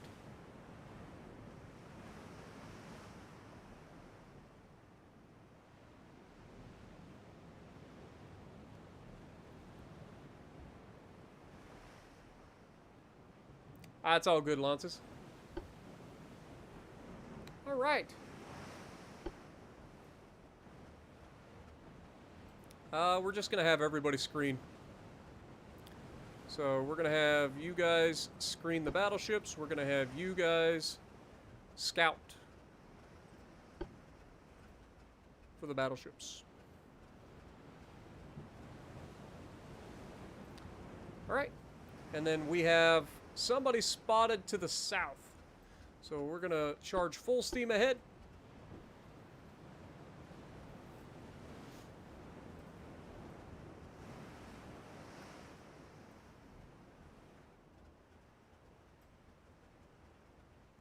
Gorge does have multiple engines damaged, unfortunately.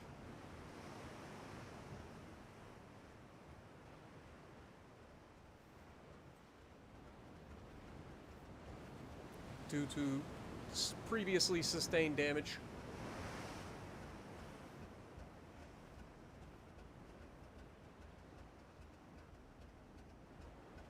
You're getting hit with ads every 5 minutes? Shouldn't be.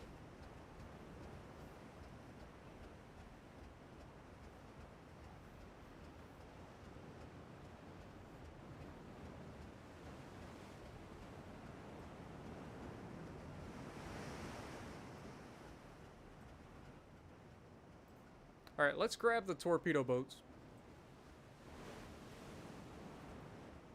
And set them to go straight out.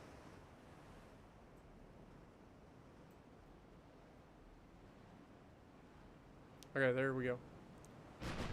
Well, he doesn't have any health left. And for much longer, he's not going to have any health left.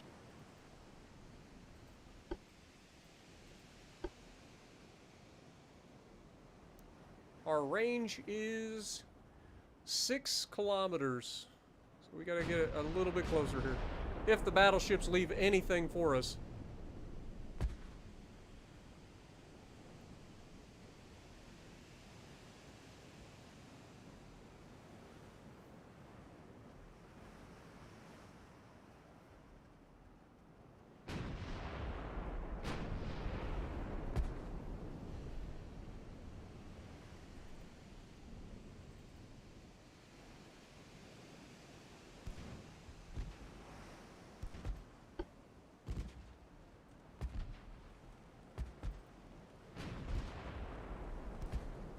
Oh, battleship lands a hit.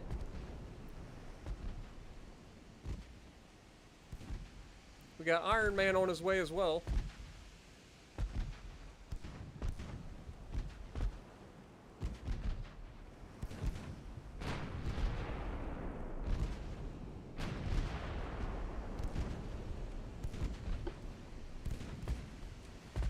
Okay, the cruiser is officially fighting back.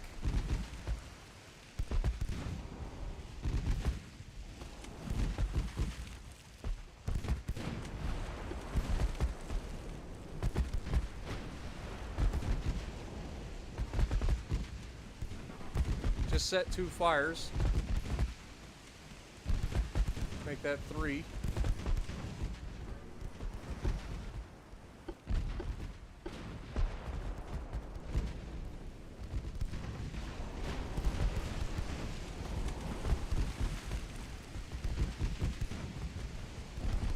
Should be able to burn him down pretty quickly here. We're almost in a position to... Oh, never mind. There's flooding.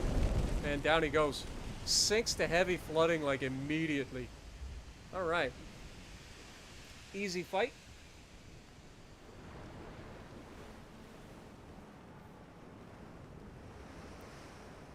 Alright. We did end up losing 38 crew, which is bullcrap, because we didn't actually take any hits this fight. That was from the previous fight. So they end up getting some victory points, even though they shouldn't. It's unfortunate, but whatever.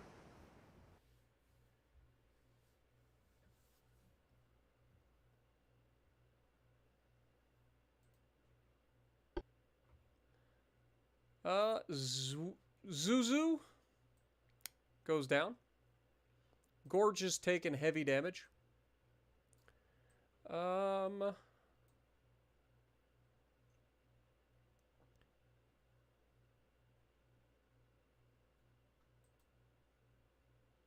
Okay, these guys haven't actually gotten into a fight here.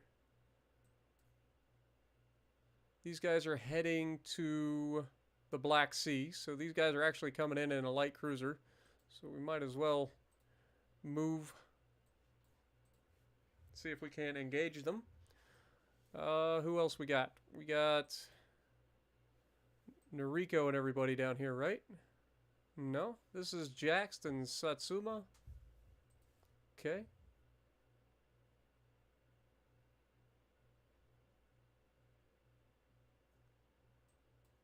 Where are these guys headed? They're headed to the Black Sea. So yeah, we're going to put ourselves in position to intercept that big fleet. All right, we got a battleship there as well. We got a single light cruiser. We've got, this should be Noriko. Yep, this is Noriko. Let's go ahead and look at our other fleet. We need to start getting them on the way. So let's go ahead and move these ships.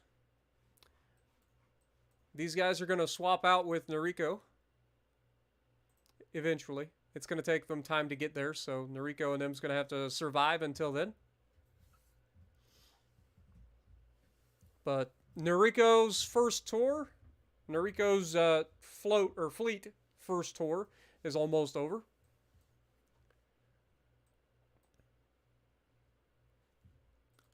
Finances, 84%, so we're good there. Still making all the money. Research-wise, we're doing good. 2 months until we get the stereoscopic rangefinders, which will be nice. Construction, 11 months out there. Boilers, 12 months. Submarines, we're still a ways out. All right, keep going.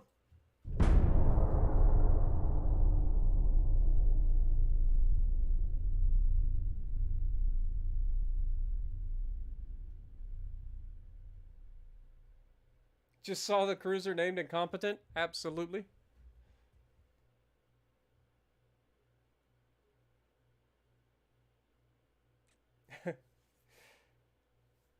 What up, SAG? How's it going? Good to see you back. Ain't seen you for a while. What up, Marcus? Marcus, part of the relief team. There you go.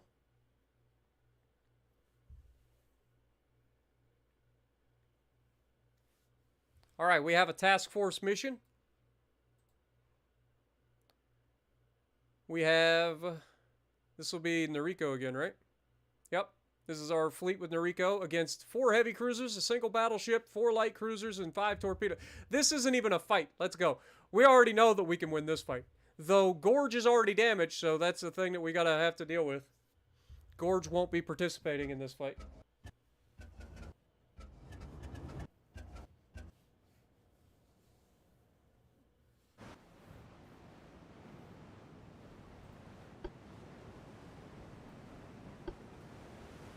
Alright, so again, spotted to the north. We are roughly heading in the right direction. Let's go ahead and do that. Our torpedo boats, I don't think we want to put them in harm's way at this time, so we're just going to have these guys fall back. Our torpedo boats are never meant to actually engage directly with the enemy. They won't survive, so there's no reason to do it. Our light cruisers we're going to set up as a defense. I just realized we are not resupplying in between fights because we're so far away. So that's a thing. Also, George somehow miraculously repaired his ship. Or Gorge somehow miraculously repaired his ship, and now Iron Man's the one that's damaged. This game has definitely got some issues. I'll give it that. Alright, let's speed up time.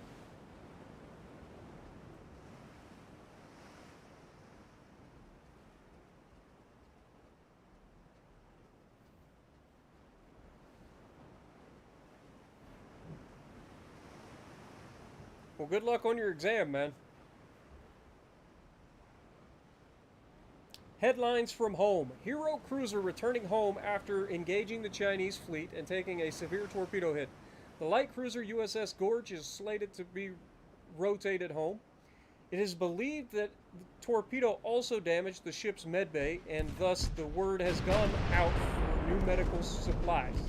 Folks at home are urged to do their part for our valiant Navy. Speaking of valiant navies,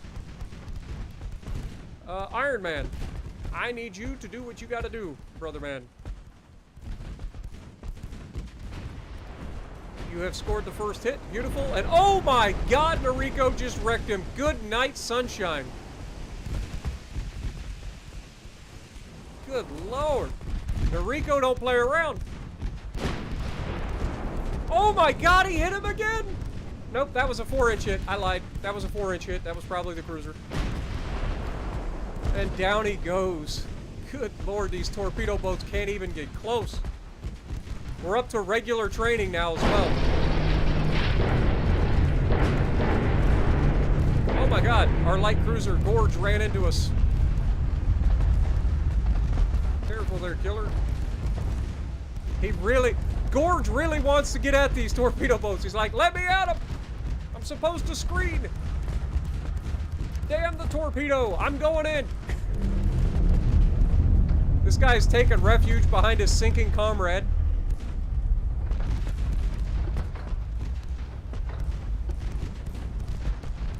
And it's no longer got anything to hide behind, and he gets absolutely mangled by our battleship. That was Robert landing that hit. Got another torpedo boat feeding himself to the swarm as 4-inch guns from either a cruiser or Noriko hits the target. And that poor little torpedo boat's gone. We're going to go ahead and start turning to engage these larger ships out here. We've got the battleship right there. We're also going to expose our full broadside to this light cruiser, I'm assuming. Yeah, that's a light cruiser.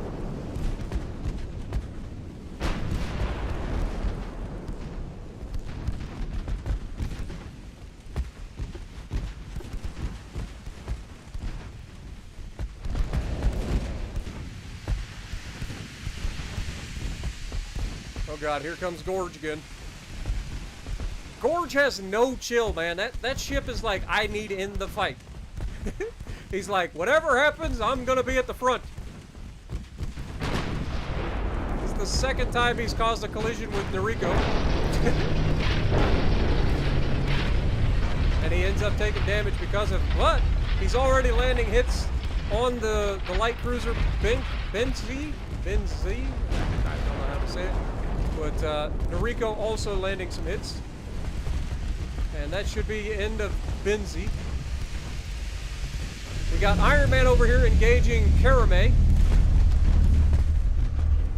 And doing a very good job of immediately making him regret closing the distance. Noriko is moving to block. Immediately Karame sinks due to heavy flooding from Iron Man. Noriko moving to put himself between the battleship and the light cruiser. Well, this is an action-packed fight. I like this.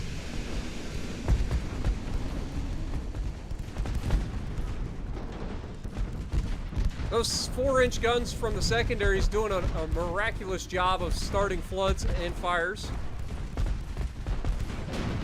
Main guns doing their thing as well, punishing the broadside of the Zonghui. From both Robert and Noriko.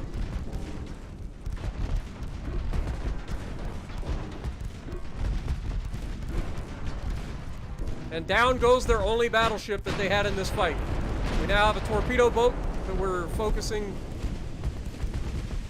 And he immediately gets shredded by the secondaries of the two battleships. And down he goes. Now we've got the Zhengzhou. We have taken a hit, officially. Down goes the Yutsu.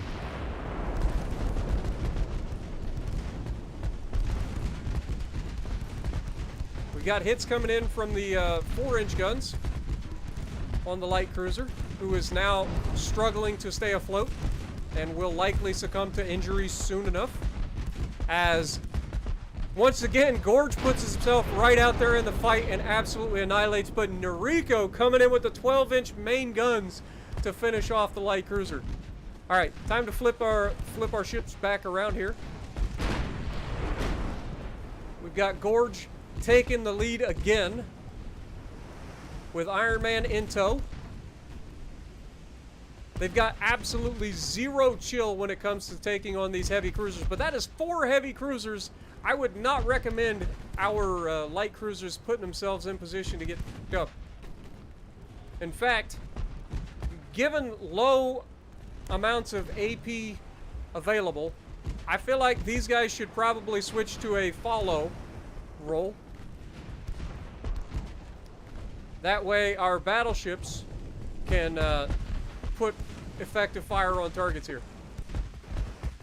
And we don't unnecessarily put our light cruisers in danger when they don't have the AP to sink them quickly. So we're going to speed these up.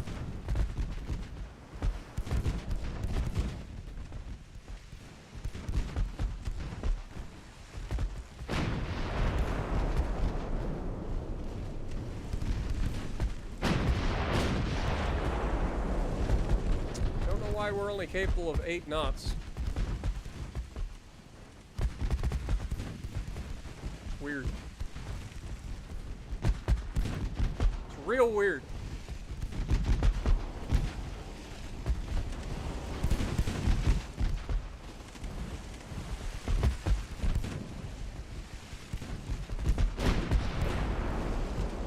I mean, it says that we're doing 18 knots, so I think I'll go with that, even though this is saying that I'm trying to go 8.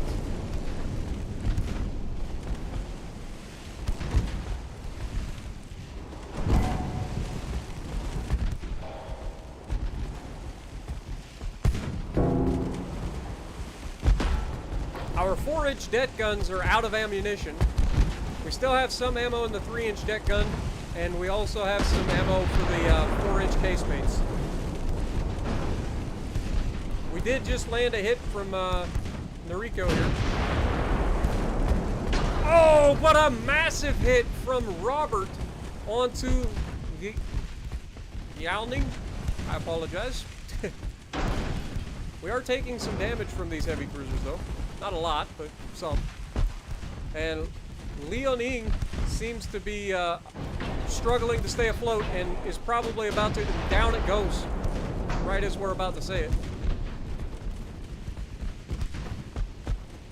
Good lord. How am I supposed to... Okay, Liu Bei.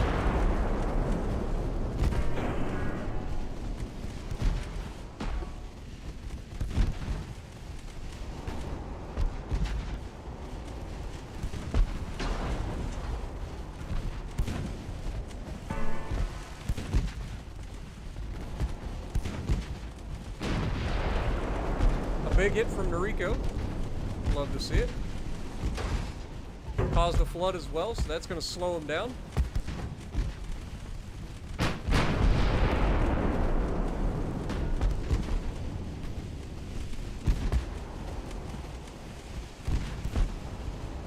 You can see Liu Bei is actually flooding substantially right now.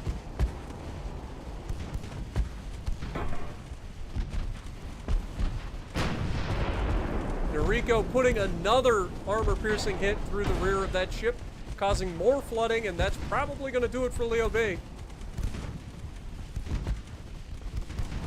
And down he goes. Robert does land a hit, though it was blocked by the Shaanxi.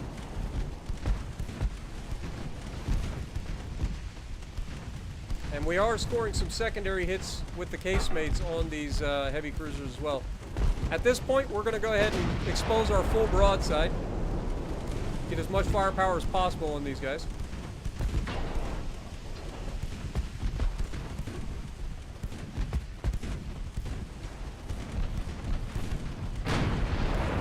Robert lands a good hit with the 12-inch gun, knocking an engine out on Shaanxi. Qialongjing. Good lord, man. How am I supposed to pronounce that? Oh, Noriko just landed a devastating hit on Shaanxi. That's going to do it for Shaanxi. It's got to be. He's lost all of his engine power, and he's flooding significantly. That's going to do it. Record another kill for Noriko. Meanwhile, Robert lands a solid hit on Heel. We're just going to call it Halo, or Halo. Noriko's about to have his 12-inch guns loaded, and it's going to struggle to miss at this sort of range. I say as he misses at this sort of range.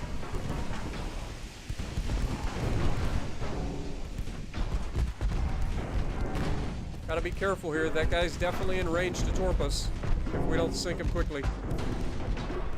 There we go. He's flooding. He's going to go. Down he goes. Beautiful fight. Took very little damage for our guys.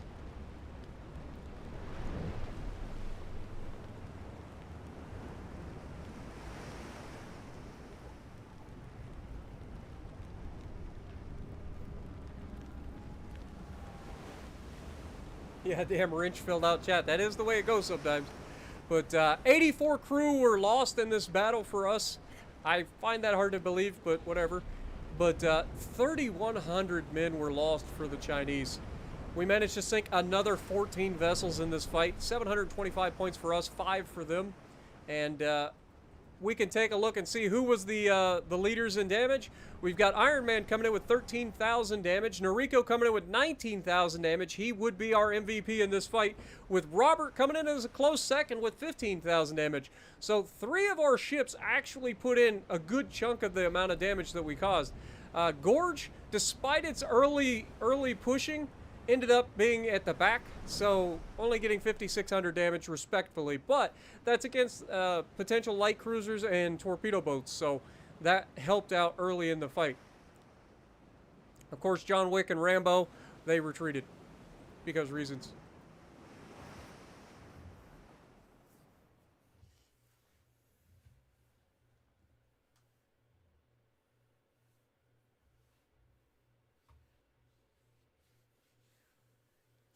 Noriko is extremely excited for his crew, and rightfully so.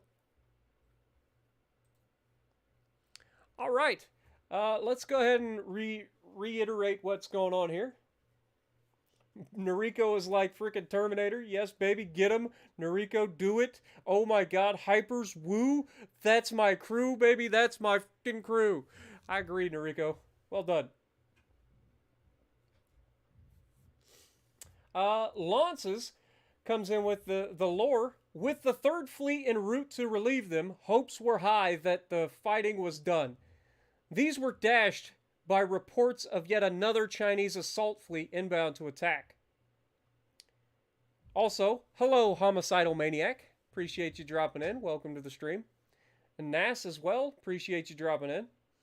The word of the fleet incoming spurred some rather quick improvised repairs on the gorge as the 1st Fleet led by Noriko readied to engage again. Despite numerous close calls, Noriko, Gorge, and Robert distinguished themselves in the battle. Still, a fleet needs supplies. Between the loss of medical supplies on board the Gorge when the torpedo hit and the ever-dwindling numbers of ammunition due to constant conflict, we do need to send Noriko's fleet back for repairs and resupply. So rather than staying on station and waiting for a relief, we are going to go ahead and start removing Noriko's fleet from the area. We're going to send them back to, not quite all the way back to San Fran. We're actually going to send them to Dutch Harbor to rearm and repair. That's a friendly port that should have no problem repairing, hopefully. We'll see. I don't know if it's perfectly going to work, but we're going to try it. Meanwhile, we have Beaudry and Thor with Marcus and Ron and Two Wicked and Geohapics on their way to relieve Noriko. They've got some big shoes to fill. Noriko and his fleet have left a mark on the eastern, or the western Pacific, I should say. So yeah, it's gonna be a good one. I've enjoyed this so much already. Like, this is so much fun to be back. I'm not gonna lie. All right, so meanwhile, the Russians refuse to engage us, which you can't really blame them. They've heard tell of what our battleships can do, not to mention our light cruisers. So they definitely aren't willing to take that fight. But that being said, we are going to be getting low on fuel here as well, so I think it's time to send some of these guys back. Let's just double check here. How are we looking?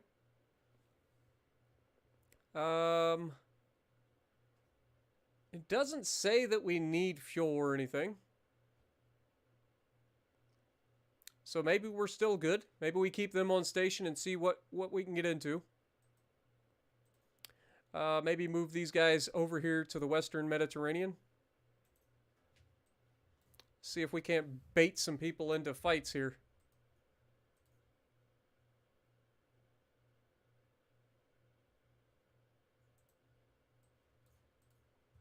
I really do want to get these guys to fight us. All right, research. How we looking? 1 month until we get our new rangefinders. That'll be nice. 10 months until we get the hull construction, and then we're very close to getting, or we're starting to get closer on the next submarine experiment as well. As a matter of fact, let's go ahead and pull that off for now. And that'll get us this done in a month. This will be done in 8 months. We got 9 months left before the boilers get lighter. And we'll go ahead and keep it going. It appears that the First Fleet may be forced to return to port sooner than expected before the Third Fleet can relieve them. Active, I appreciate you, my dude. I'm glad that you could join us on this special streams. Hopes are high, though, for potential alliance with Japan. Absolutely. We still good with ammo? Noriko, we got to get you back, my dude. We got to get you guys rearmed and repaired and recrewed and get you guys back to the fight. Don't worry, you got plenty of action left. Plus, remember, you still need to get refitted. Like, we got to refit you guys while you're in port as well. Let's see, what do we got? On special order, a civilian ship carrying diplomats has met up with the Third Fleet and hopes to reach an alliance. In the middle of, it said fuel subheading low. Yeah. Okay, I will definitely check that. Stereoscopic rangefinders are officially here. That's beautiful. If we go to research, we can go ahead and take a break from speeding that up for now. That'll be done in 5 months. This will be done in 6 months. We've got 2 months left on that. Everything else seems to be going. We've got torpedo protection. That'll be a good thing. If we can speed that up, that'll be done in 5 months. We are ahead of the curve in terms of our tech, especially rangefinders. So if we click here,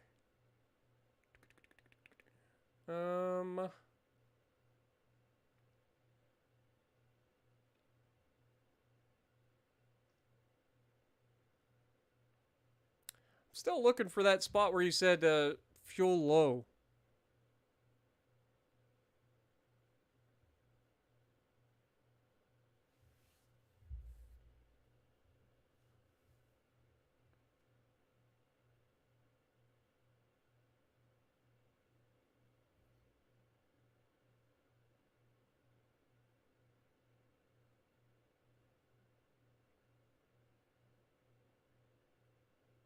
I don't know. I don't see it. Either way, we do have a task force engagement here. Once again, it looks like Noriko finds himself in battle. The Chinese are very upset with Noriko. And they send another battleship, a couple of heavy cruisers, a whole bunch of light cruisers, and a whole bunch of torpedo boats to take on this fleet once again. Well, you guys know what that means.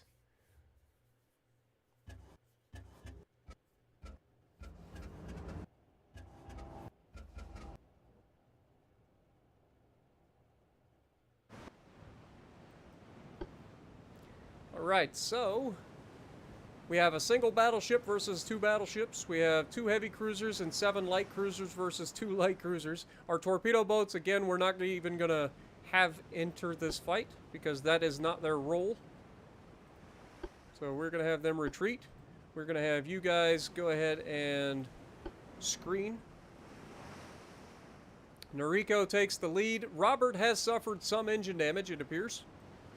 But Gorge seems to be fine, and now Iron Man is the one that seems to have taken the torpedo. Dude, this game is not, like, figured out who is supposed to be damaged or not. Like, this is a bit weird. But whatever. So, to the west.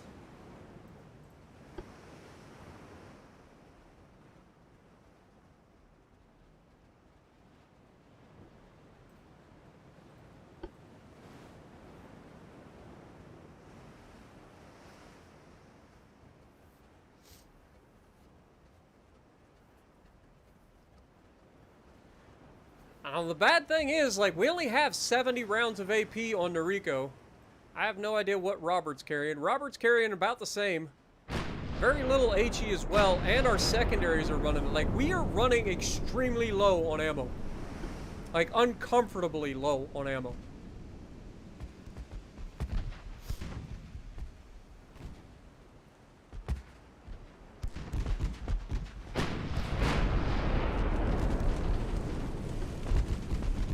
Save for good shots. Save for good shots. Gorge immediately at the front. Who could have seen that coming?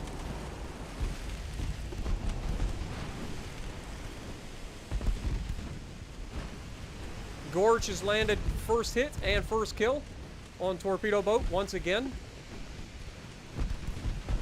Gorge lands another hit on a Torpedo Boat. And some more, and multiple floods. That might do it. Oh, massive hit, and down goes the Torpedo Boat.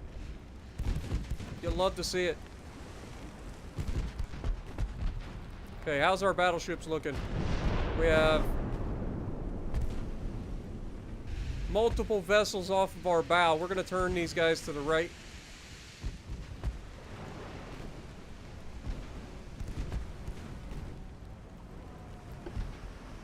We've got Gorge potentially taking on two... Yeah, I don't like this. I don't like it at all. Because we don't have any AP. So, send you back over to screen for the battleships, please. Battleships reaching out across to try to help with the heavy cruisers. Secondary's landing good solid hits on the Torpedo Boat. You'll love to see it. Already causing flooding, and then that leads to more hits, which is going to be his demise. Down he goes.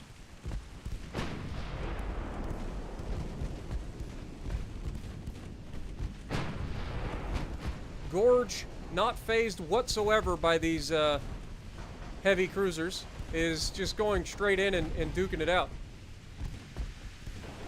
Landing multiple HE hits. Setting all of the fires.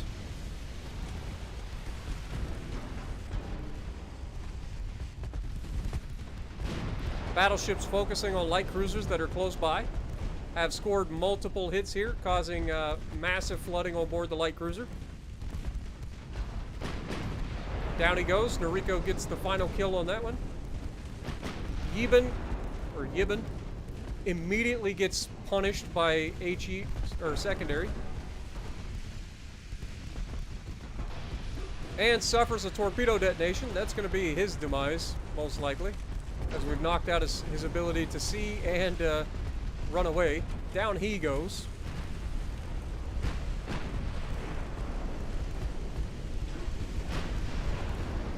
Down goes the Torpedo Boat from range. Battleships trying their best to cover the relocation of Gorge. Down goes another Torpedo Boat as Gorge sinks one. Now the light cruiser's found himself at the forefront of all of the secondaries and immediately succumbs to the secondary barrage of the two battleships.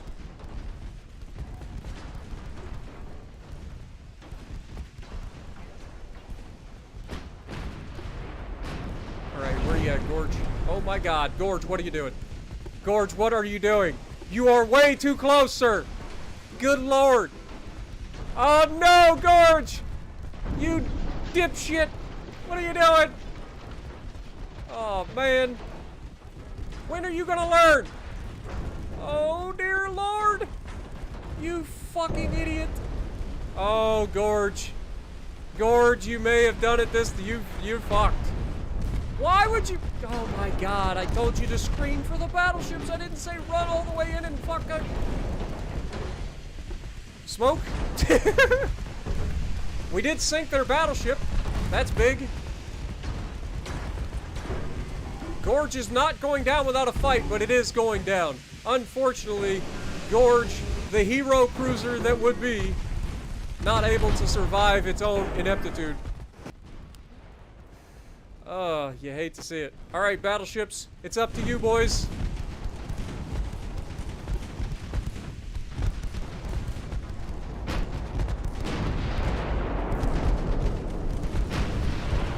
Oh, torpedo detonations being suffered on the light cruisers.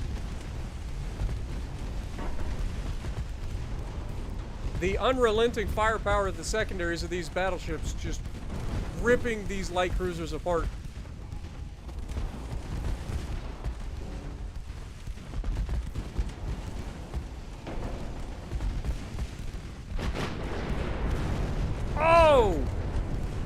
light cruiser goes down to extensive fire due to the 12-inch HE from the battleship.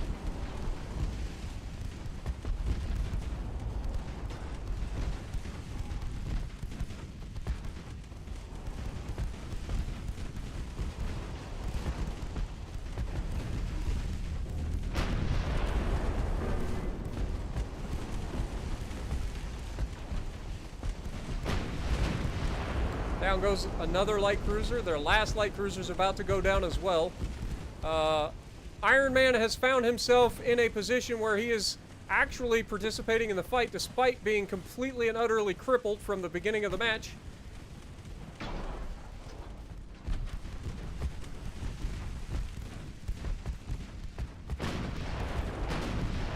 That's got to do it. Suiha is gone. The battleship's now turning their attention towards the heavy cruisers to at least try to save Iron Man.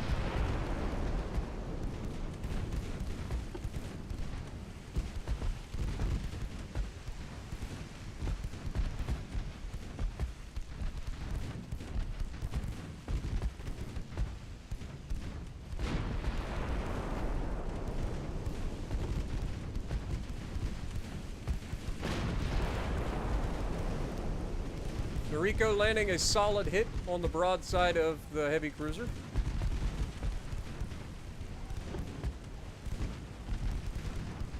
At this range, we have 97% accuracy with our mains.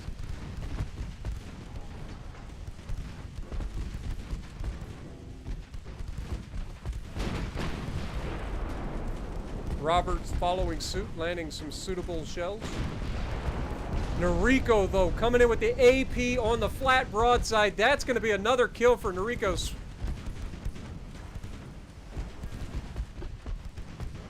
For sure. Yeah, down he goes. Sunk to heavy flooding due to Noriko's AP shot there. And now all eyes on the destroyer. Let's turn the mains off completely. There's no reason to be shooting the mains at a torpedo boat.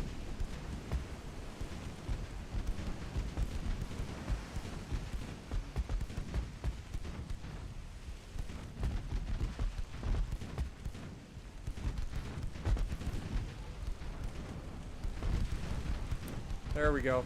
That's going to cause him to slow down, which is going to cause more shells to start landing, and that's going to do it for him. Good night, sunshine. Go back to port.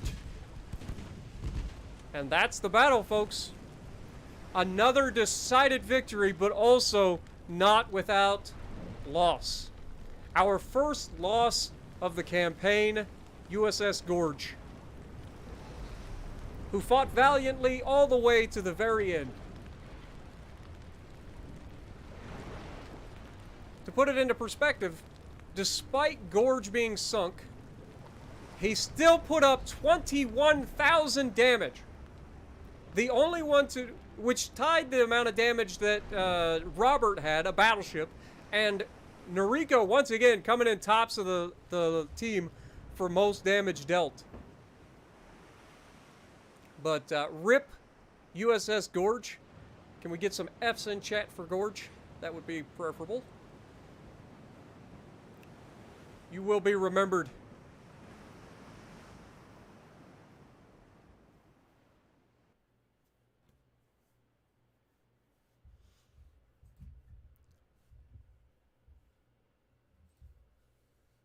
All right.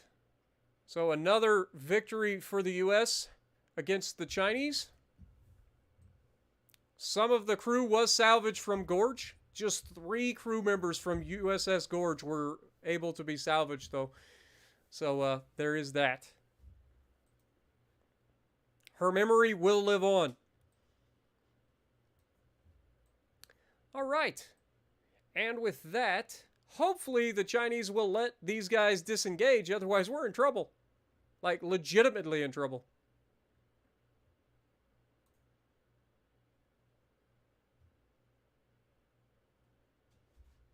Let's see. Are we potentially going to get an alliance with the Japanese? We're at 81%. We're actually not quite there yet. Darkman coming in with the Rebuild $10 fund. for the rebuild fund. Thank you so much, my dude. As always. appreciate you.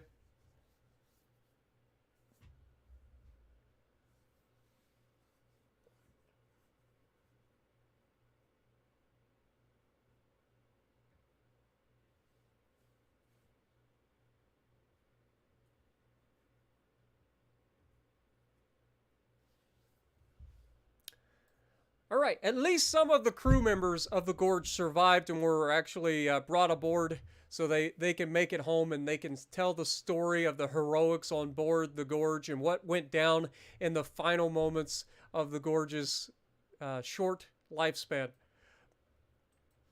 I like it.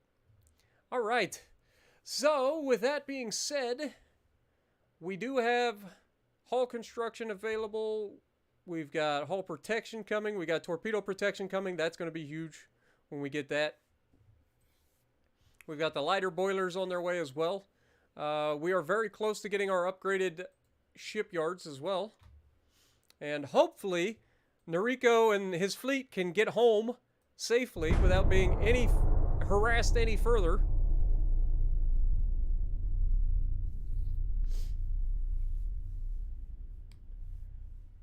All right. Now I gotta read Lance's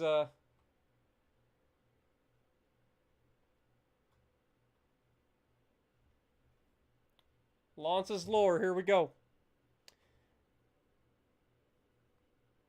The Chinese fleet, not to be deterred, sent another fleet to engage the first fleet.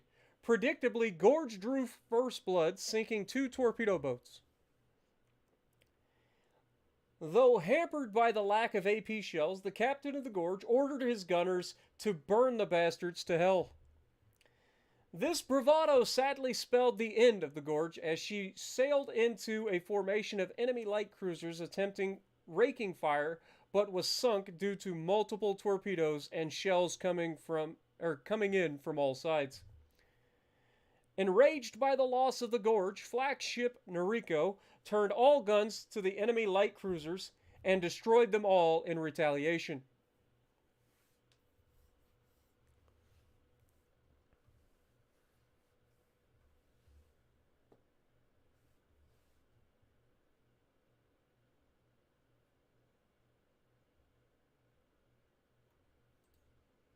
We have more enemies lurking for a chance to enter the war against us, as it seems the press in their countries is 100% against us.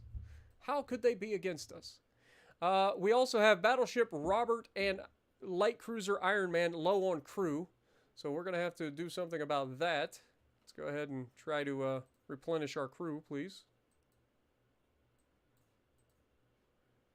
And...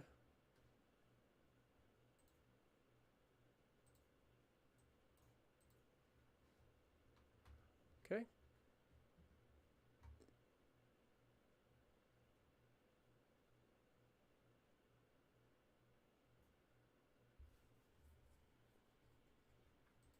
The good news is they are officially starting to get away, though there is a Russian torpedo boat lurking. Of course, I'm not worried whatsoever. We still have plenty of ammo to get rid of a single torpedo boat, so go ahead and make our day. Meanwhile, on the other side of the planet, or same side of the planet, the second fleet is on its way. The second Pacific fleet, I should say, is on its way. And our fleets over here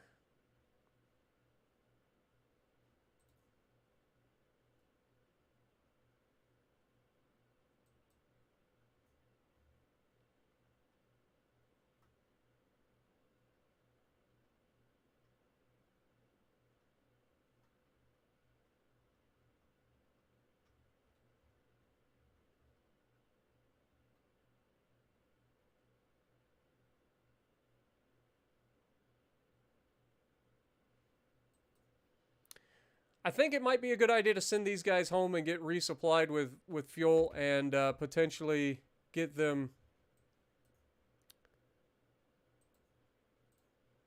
since the Russians are too cowardice to attack us further, let's go ahead and move these guys home.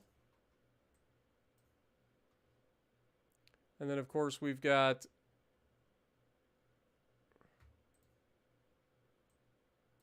That's the one we did just choose, right? Yeah. So they're going home. And then we got this guy up here that's going to stay here at least for a little while longer. Oh, I see it. Yeah, low fuel. Okay, I see it now. I'm an idiot. Okay, so we got to send these guys home for fuel as well, I think. So let's send them back to Philadelphia. All right.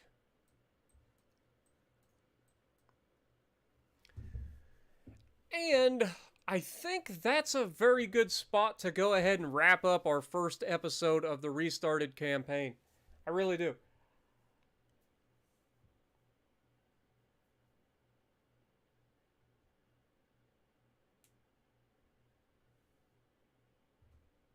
Keep it civil in chat, by the way, guys. Anyway, so thank you guys so much for joining me. Hopefully you guys enjoyed this. I know it was a rough having to restart the campaign, but hopefully you guys enjoyed. Hopefully you guys are enjoying the lore from Lances this time around as well, since he was able to join us on this one. And if you like what I'm doing, punch the like button, leave a comment below, subscribe to the channel if you haven't already, and as always, I will see you in the next video. And like I said, I do plan on doing at least one of these streams a week from here on out until the campaign is finished. I may end up doing multiple streams a week. You just have to make sure you have your notifications turned on so that you guys get the notification. And on that, hopefully you guys have a great day. We will be streaming Legends today at 3 p.m. Eastern Time, which is in roughly 10.5 hours from now. So, have a great night, guys. Appreciate you.